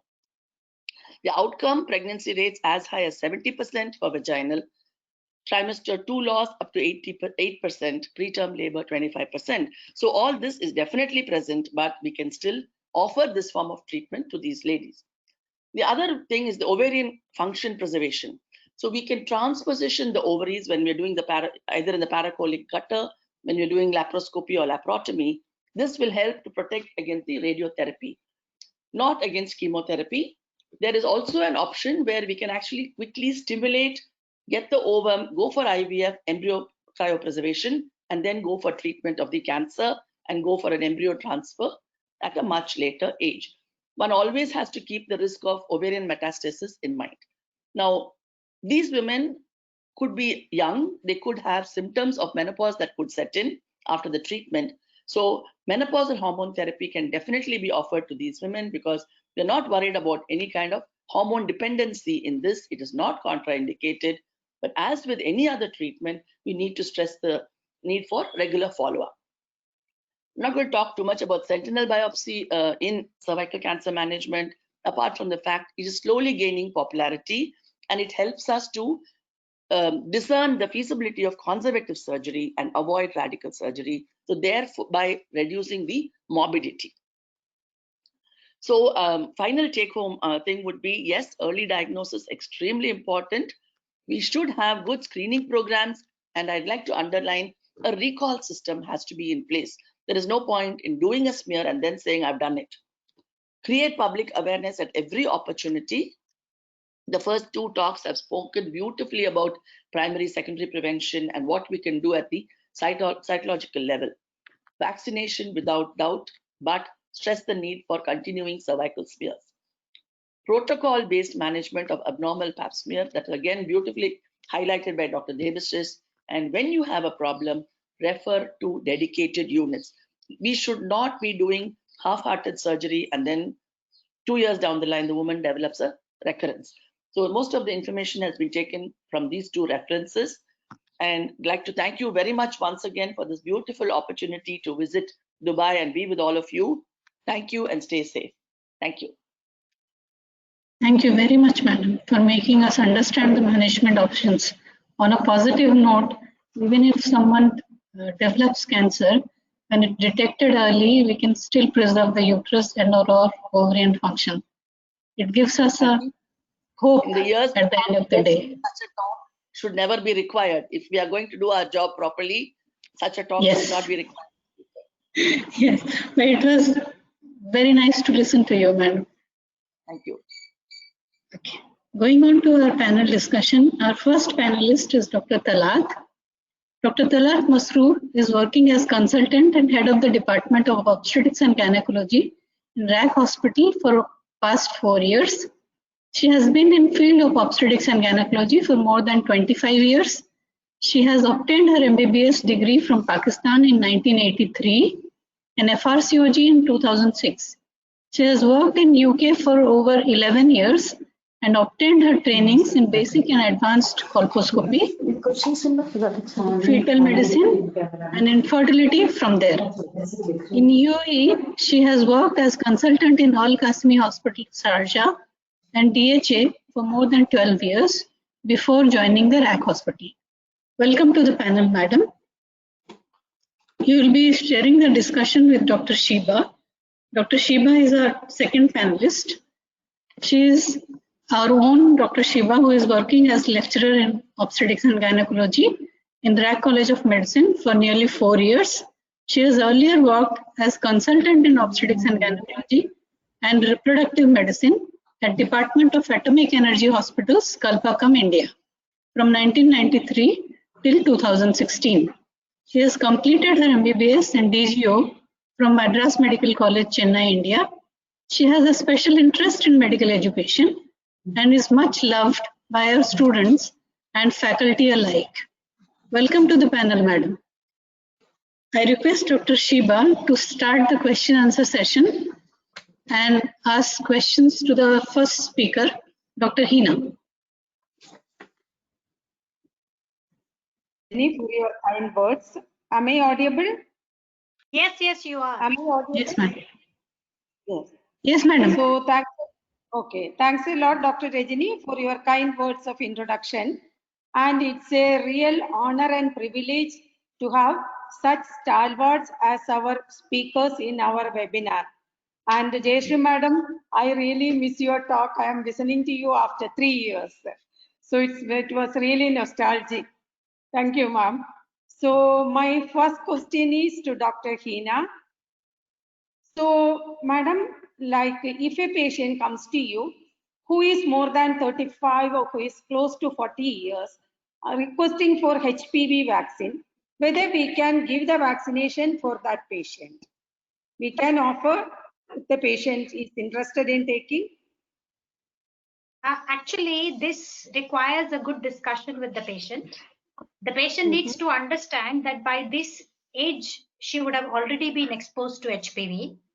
If she was to take the vaccine and she was already exposed to, say, 16 and 18, the vaccine is not going to help her.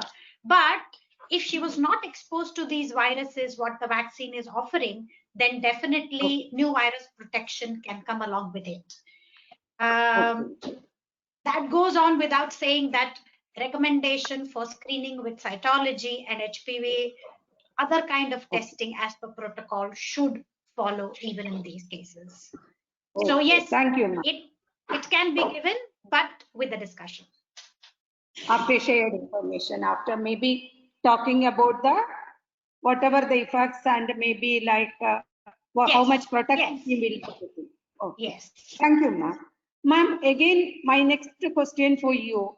Is there any contraindication for giving HPV vaccine for patients who are immunocompromised? No, there is no recommended contraindication for immunocompromised patients. The ones who are more prone and can benefit.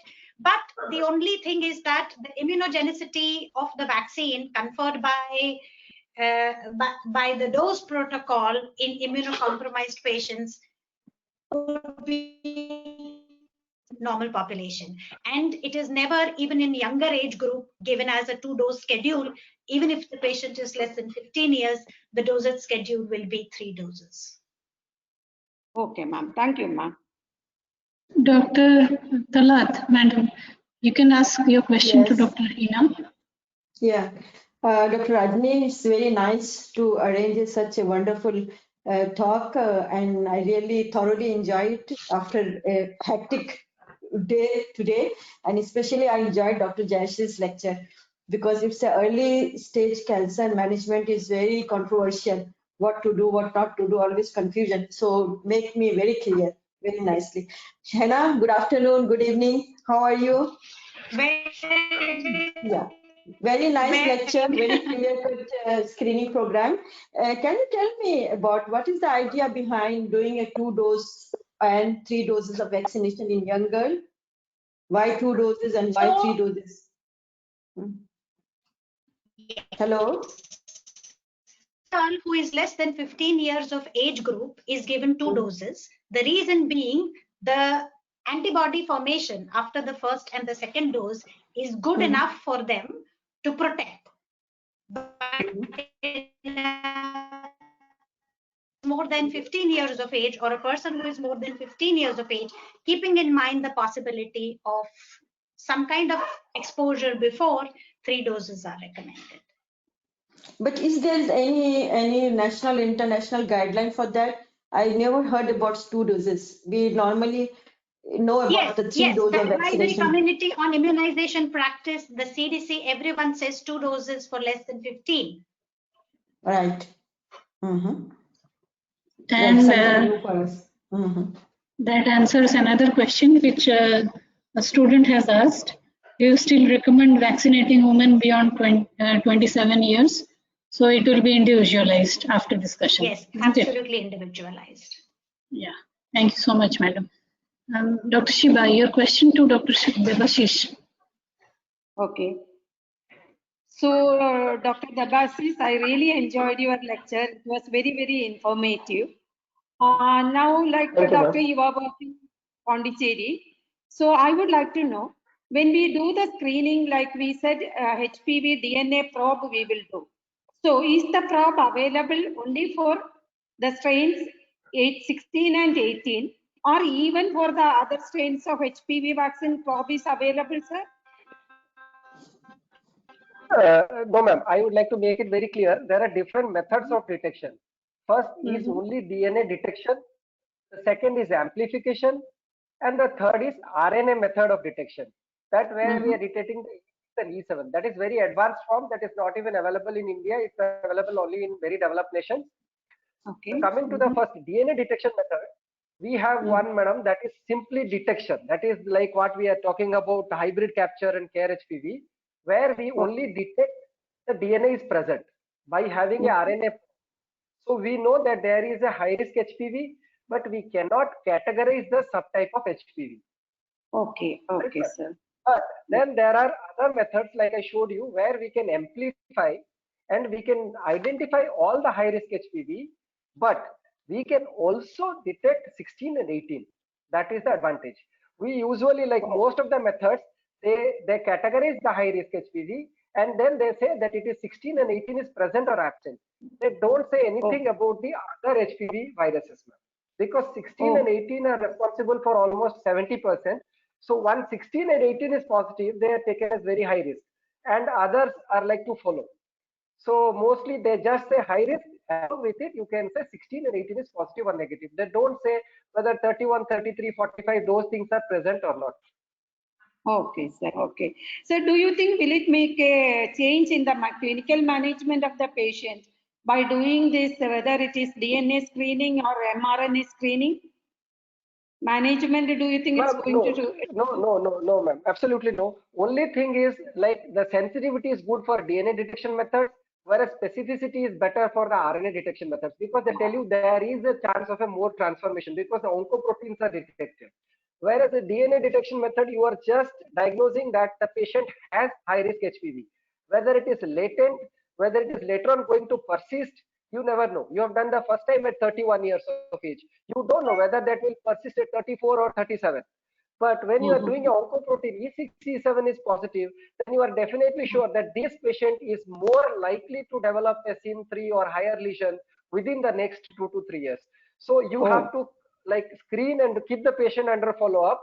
But management, I don't think there will be any difference in management, because once you say HPV is positive, high risk HPV, colposcopy has to be done. You cannot just go by the HRHPV or cytology alone. They are just screening methods, madam. You have to go for a colposcopy and biopsy before you get a confirmed report of HCIL or like invasive malignancy, and then only you can decide on what management is to be done. Thank you, sir. Thank you. Sir, can you just explain to me, like, what was meant by that hybrid capture DNA testing, sir? Hybrid DNA capture, ma'am, that is a popular method, but now you can say there is another method, Care HPV. Care HPV is a cheaper method, madam. Like now in India, as we always go for cheaper and easy and like we can say which is at a lower cost, which gives us better result. So you can say these DNA detection methods need very little training, madam. Whereas the RNA detection methods needs a lot of money, specialization and other things. So coming to the basic, where we are detecting only the DNA, madam, like we are talking about hybrid capture and Care HPV. There what we are doing, we are testing the viral DNA with the help of a probe. We have the high risk probes, madam, RNA probes. And these RNA probes will just be going and binding to the DNA probes, and then there will be a hybridization. That is why it is called as hybrid capture. And an immunofluorescent tag is attached to the RNA probes. So when the RNA probes bind to the DNA, this immunofluorescence will lit up. So we can detect it as like units are there, different units for detection. And if that unit is above a specific cutoff, we say this patient is positive for high risk virus. Okay, sir. So you mean to say that is okay, sir. In a country like India, where we want more of screening, I think maybe it is DNA probes which are better now, sir, or sensitive. Yeah. You said they are more sensitive. Absolutely. For any countries, DNA screening is better because they are more sensitive, whereas RNA are more specific. But RNA are very, very costly, and they are not affordable in resource limited setups. So it is still better. And like I would say, we don't even need to, first we need a food to eat. Then we talk about what food we are, like what type of food you want. So I would say, first we need to do a DNA testing. If it is a HRHPV, we need to screen the patient properly. We don't even need to know whether it is 16 or 18. So Care HPV and hybrid capture will do most of your work because they are around 80 to 85% sensitive. So you will pick up most of your HRHPV. So when you have the choice, yes, I would say you go for RNA or you go for a specific HPV 16-18 detection method. But if you have none to start with, you can always go with a Care HPV, like that is not approved. But that is a very sensitive method, like 85% almost result. And in a resource consent setup, that will be very easy. Not much of training also, ma'am. I tell there is internal external control. Training is not difficult. Maintaining the internal quality assessment is not, because many of these things has to be standardized before they can be put into patient care. And some of the labs are not standardized and they do the reporting. So we need to standardize it before. So Care HPV and hybrid capture are very basic tests which can be done with limited training and a limited amount of setup. At least we can know there is a HRHPV. That is the most important thing. Thank you, sir. Thank you so much, sir. Madam, Dr. now my question. Madam, Dr. Talat, can you ask your question to Dr. Devashish? Yeah. Dr. Devashish, I'm just asking you a very simple question. What is the right time to do the pap smear in postpartum women? There is no right time. If you ask in India, there is no right time. Wherever the patient comes to us, we catch and we do a pap smear. That's what my gynecologist tells them. That postpartum, any lady who comes, practically who is never screened, it is better to screen once than doing like when multiple things are not available, at least once the lady should be screened. And even once a lady is screened during the reproductive period, I tell you, ma'am, the incidence of carcinoma cervix will definitely come down. Even if it is screened once. So, like we get why I'm asking you because why I'm asking because normally what happened, we call the woman normal delivery after 2 months to come to see us for the contraceptive advice. So that time we get a chance to do the cervical smear. But most of the time after 2 months, if I do the cervical smear, it might show the ASCUS. Low is, low significant, but I have seen in my clinical practice, mainly maybe 5 to 10% it will show you the ASCUS. So what is the significance? Then I was thinking I should not do it after 2 months. Maybe I will wait for 6 months to do the cervical smear, routine smear. ASCUS has nothing to do with a postpartum. In a postpartum period, we will find an atrophic pattern because it is a progesterone-rich stage, and we will not have maturation. It will just be looking like an atrophic smear that we see in a 50 or 60-year-old lady or a postmenopausal lady. ASCUS has nothing to do with postpartum. Maybe the lady is having some abnormality because of HPV or something. But if you ask me when to do, if the, like you are saying, the patient may come back after 2 months. If she is having 2 childs or 3 childs, he may come back for a preservation. But yes, for a contraceptive. But if the patient is delivering for the first time, she may not even come back after 2 months in a setup like in India, where it is very difficult to. But do you think there's no relation of ASCUS with the breastfeeding or with the postpartum cervix? Because no, absolutely. HPV testing has to be done. HPV testing has to be done, and the age of the lady has to be taken into consideration. You cannot just. Then what we should do? Should we repeat it after 6 months? Should we repeat it after 6 months? Yes, absolutely, ma'am. If you would, absolutely, you can do a HPV testing. If it is not available, you can call her back and do a cytology. Okay. There's one more question. What is the role of epigenetics in the cervical cancer? What is the role of epigenetics? Sorry, it was not audible. I'm not audible. What is the role of epigenetics in cervical cancer? Epigenetics. If you ask me detail of it, I would not be able to answer that. Like you are talking in relation to infection or in relation to any other thing, like other morbidities contributing to cervical cancer, ma'am? I don't know what is epigenetics. So suppose someone is having HPV, 2 people have HPV simultaneously, infection. Okay, so is the genetic makeup of the person makes a difference? Who will develop a cancer and who will not? Absolutely. There has been many studies where it has shown that HLA subtype or polymorphism of the patient. See, like for example, 2 people smoke, both don't develop lung cancer, or 2 people drink, don't develop cirrhosis. So it is absolutely the genetic makeup of the patient or HLA subtypes which determine whether a patient with HPV will develop and when they will develop. That is the reason some people develop within 5 years, some people take 10 years. So you can't predict like when it will happen and how it will happen. So definitely the genetic makeup plays a role. HLA has a role in that. Yeah, but unlike most of the some cancers, it has not been well defined for cervical cancer yet. Yes, exactly. It is a research area for us. Like yes. Ovary and breast are that is an area of research for us. Yes. Can I ask one question to Dr. Jayashri? Yes. Doc, if you have a lady of 45 years of age and completed her family and she has got HPV positive high risk 60, let's say 60s, and the colposcopy directed punch biopsy shows it says CIN3, what treatment you will offer to her? CIN3, we would normally go. I don't know whether I've muted. Am I okay? No, you're audible, ma'am. CIN3 in this situation, I would definitely go for a large loop excision, because CIN3 may not be CIN3. The depth of invasion we need to know. CIN3 on biopsy, on a colposcopic directed biopsy, is not sufficient to say that we can just wait. So this is an indication for a large loop excision and send for a full pathological review.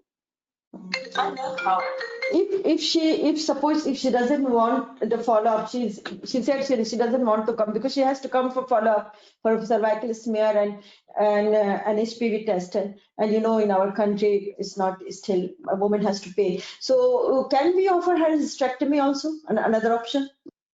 To be very honest, yes, in India also it is an option, though it is not the recommendation. It is a bit of an overkill to do a hysterectomy CIN3, but I think the circumstances under which all of us work, if we are not sure of the follow-up of the patient, there is absolutely, you can't justify going in for a simple hysterectomy in these situations.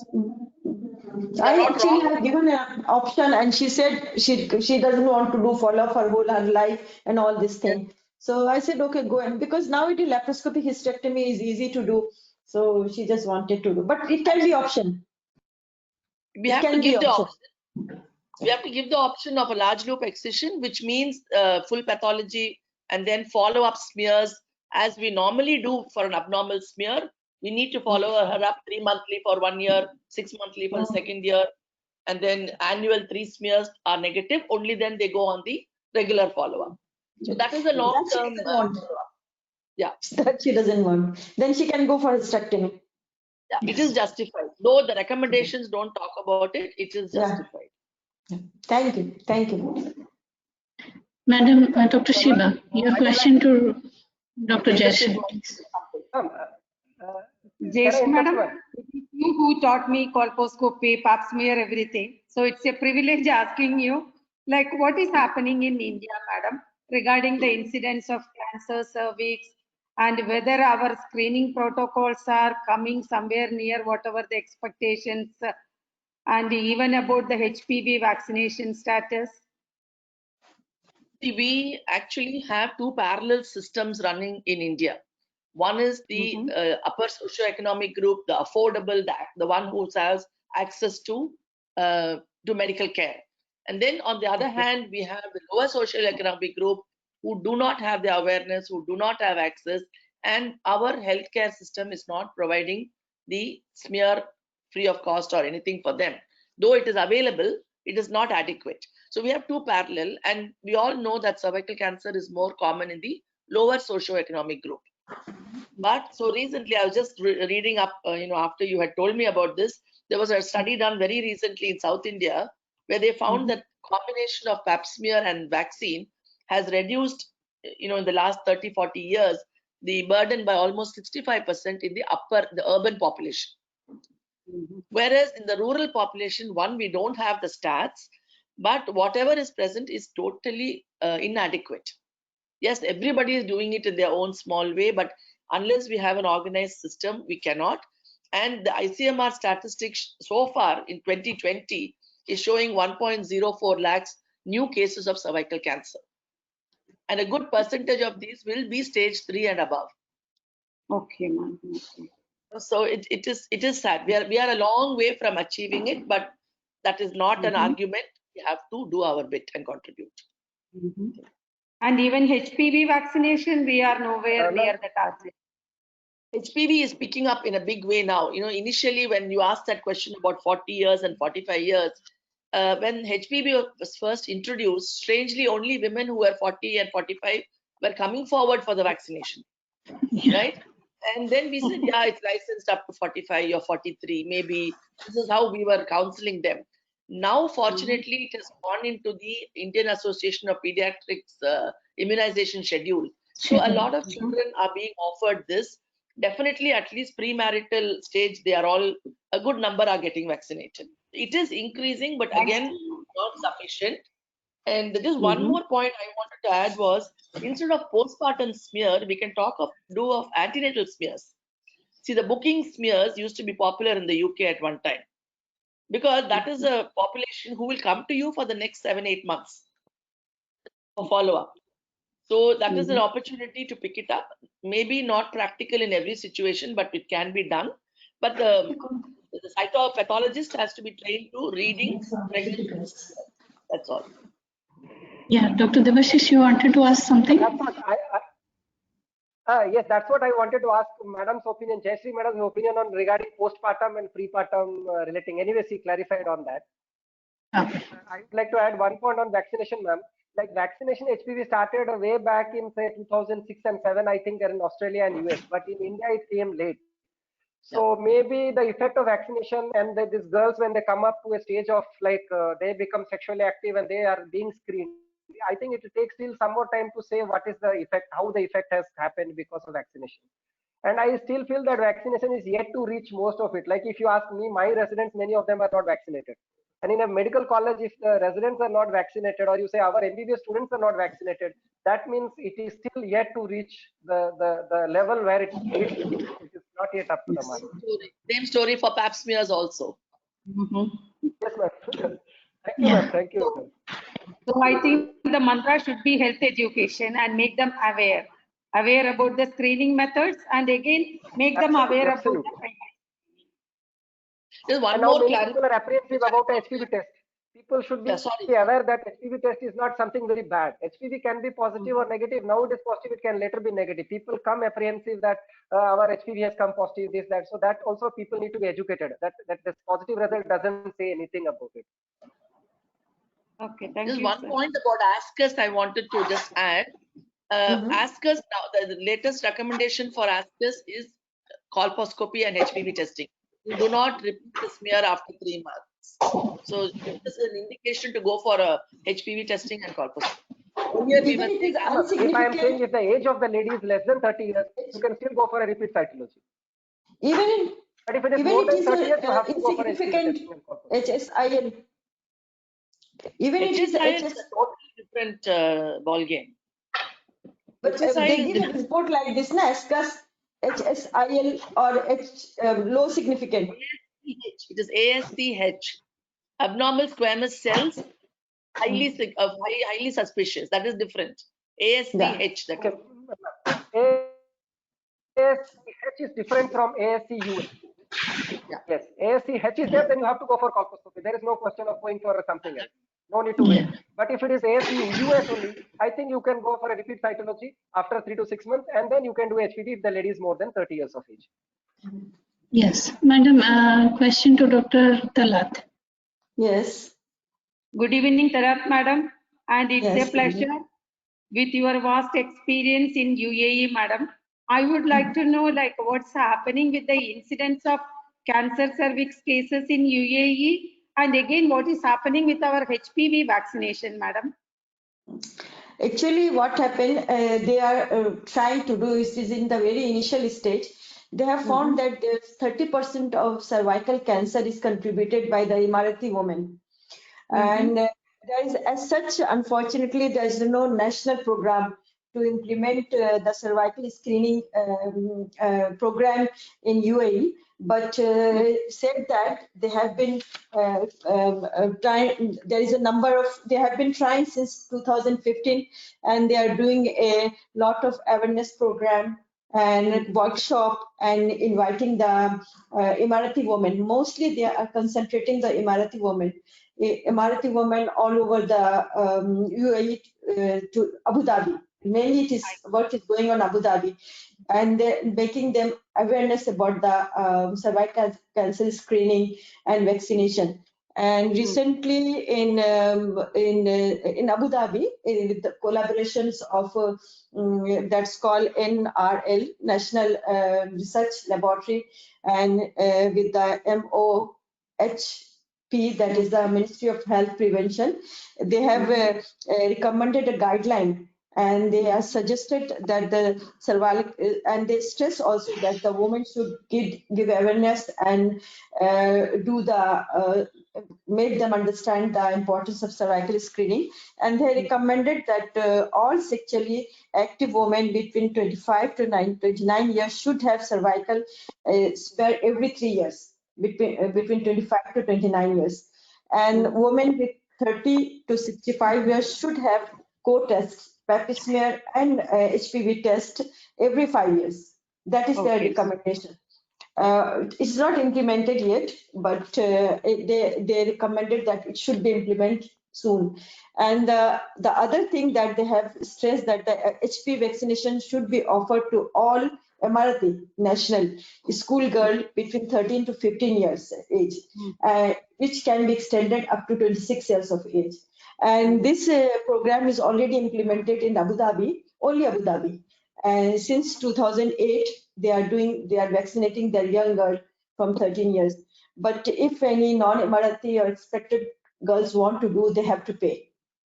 But the most important hurdle which we are facing here, insurance. You know that most of the insurance are not approving the routine cervical smear in UAE, and unless the woman has some symptom related to the cervix. And that's why sometimes even we are doing the routine smear, we have to just write down postcoital bleeding or something, because they don't approve. Daman is improving, Tikka Daman is improving, but then again they are extended insurance. They approve sometimes HPV virus. Other than none of that. Now I'm stressing a lot on the women to do the HPV virus. If they come and they want one option, I just tell them go to the HPV test screening. But if there's no asymptomatic and there's no problem, to go to the HPV test, but they have to pay. And the other problem is the education and awareness. You know, there are women in UAE, they are not very open and they are very ashamed, and they are very, scared to do the Pap smear. So they need both things, to make the insurance, make them to pay for the cervical smear and make the woman aware about it. To do a lot of campaign like a breast cancer. We are doing a lot of campaign here, breast cancer. In the month of October, you know, we are all active. But they are not that much active in regarding to the cervical cancer. Though they now realize that that there is second most death in women in cervical cancer in UAE. Though it is the fourth in internationally, but in UAE they found it is the second most common cause of death in the women because they are coming in the later stage. Because in the absence of a screening program. That's why in spite of trying, the Abu Dhabi are trying their best. Still, it was not implemented, the cervical screening program throughout the UAE. But we are hoping that it is going to be soon. Because they found that the 30% of cervical cancer is contributed by the national Emirati women. So these are the situation here. Thank you, madam. So there are a lot of compliments to the speakers. Very informative and nice presentations. I congratulate you all. One last question to Dr. Hina. I think we missed it before. If there is an 11-year-old girl and she is taking medications for hypothyroidism, so is the vaccine contraindicated in her? I don't think so. No, absolutely not. Absolutely not. Because it is not go ahead and related have to her vaccination. Absolutely not. There are hardly any contraindications. Contraindication Except being for hypersensitivity. Hypersensitivity to the ingredients or an acute illness, acute respiratory illness where she's sick, temporarily withhold, but of course go ahead and have vaccination. Yeah. I have one question to Dr. Jayashri. Dr. Jayashri, is there any relation between Hpv vaccination and ovarian failure? Have you been heard anything about it? Why are you asking this? Actually, madam, because one of our residents, one of our doctors are saying that she's going for exam, and then it is mentioned somewhere that the Hpv vaccination is associated with ovarian failure. I haven't heard about it. Some reports somewhere of some stray 1 or 2 cases, but this has never been proven. It is considered safe. It's not proved. This look very unrealistic. See, basically, But maybe because some other comorbidity, maybe because of some other illness. We don't know. We cannot associate it with vaccine. Some reports have said that HPV vaccination has cleared their warts. We see a few reports here and there, but that doesn't mean it has to be started being used as a therapeutic. Yeah. So thank you all. I thank Dr. Yasser sir and all speakers and both panelists for their time and sincere efforts. A special thanks to the CME committee and our efficient IT team for excellent coordination and required arrangements. Thank you all dear participants for being with us today. Hope you had a great learning experience. Thank you so much, madam, and Dr. Debashish and everyone around. Thank you. And enjoy the long weekend we have, at least in UAE, for 5 days now. Yes, thank you so much. Tomorrow. Yeah, just one more day, then we'll have it. Yeah. Thank you so much. Thank you, Rajini. It has been a very nice experience. And we learned a lot. Thank you. It was a pleasure listening to all. Thank you. Yeah. For the participants, the recording of these talks will be available in our university website. So you can go back and listen to them again. Thank you all. Bye.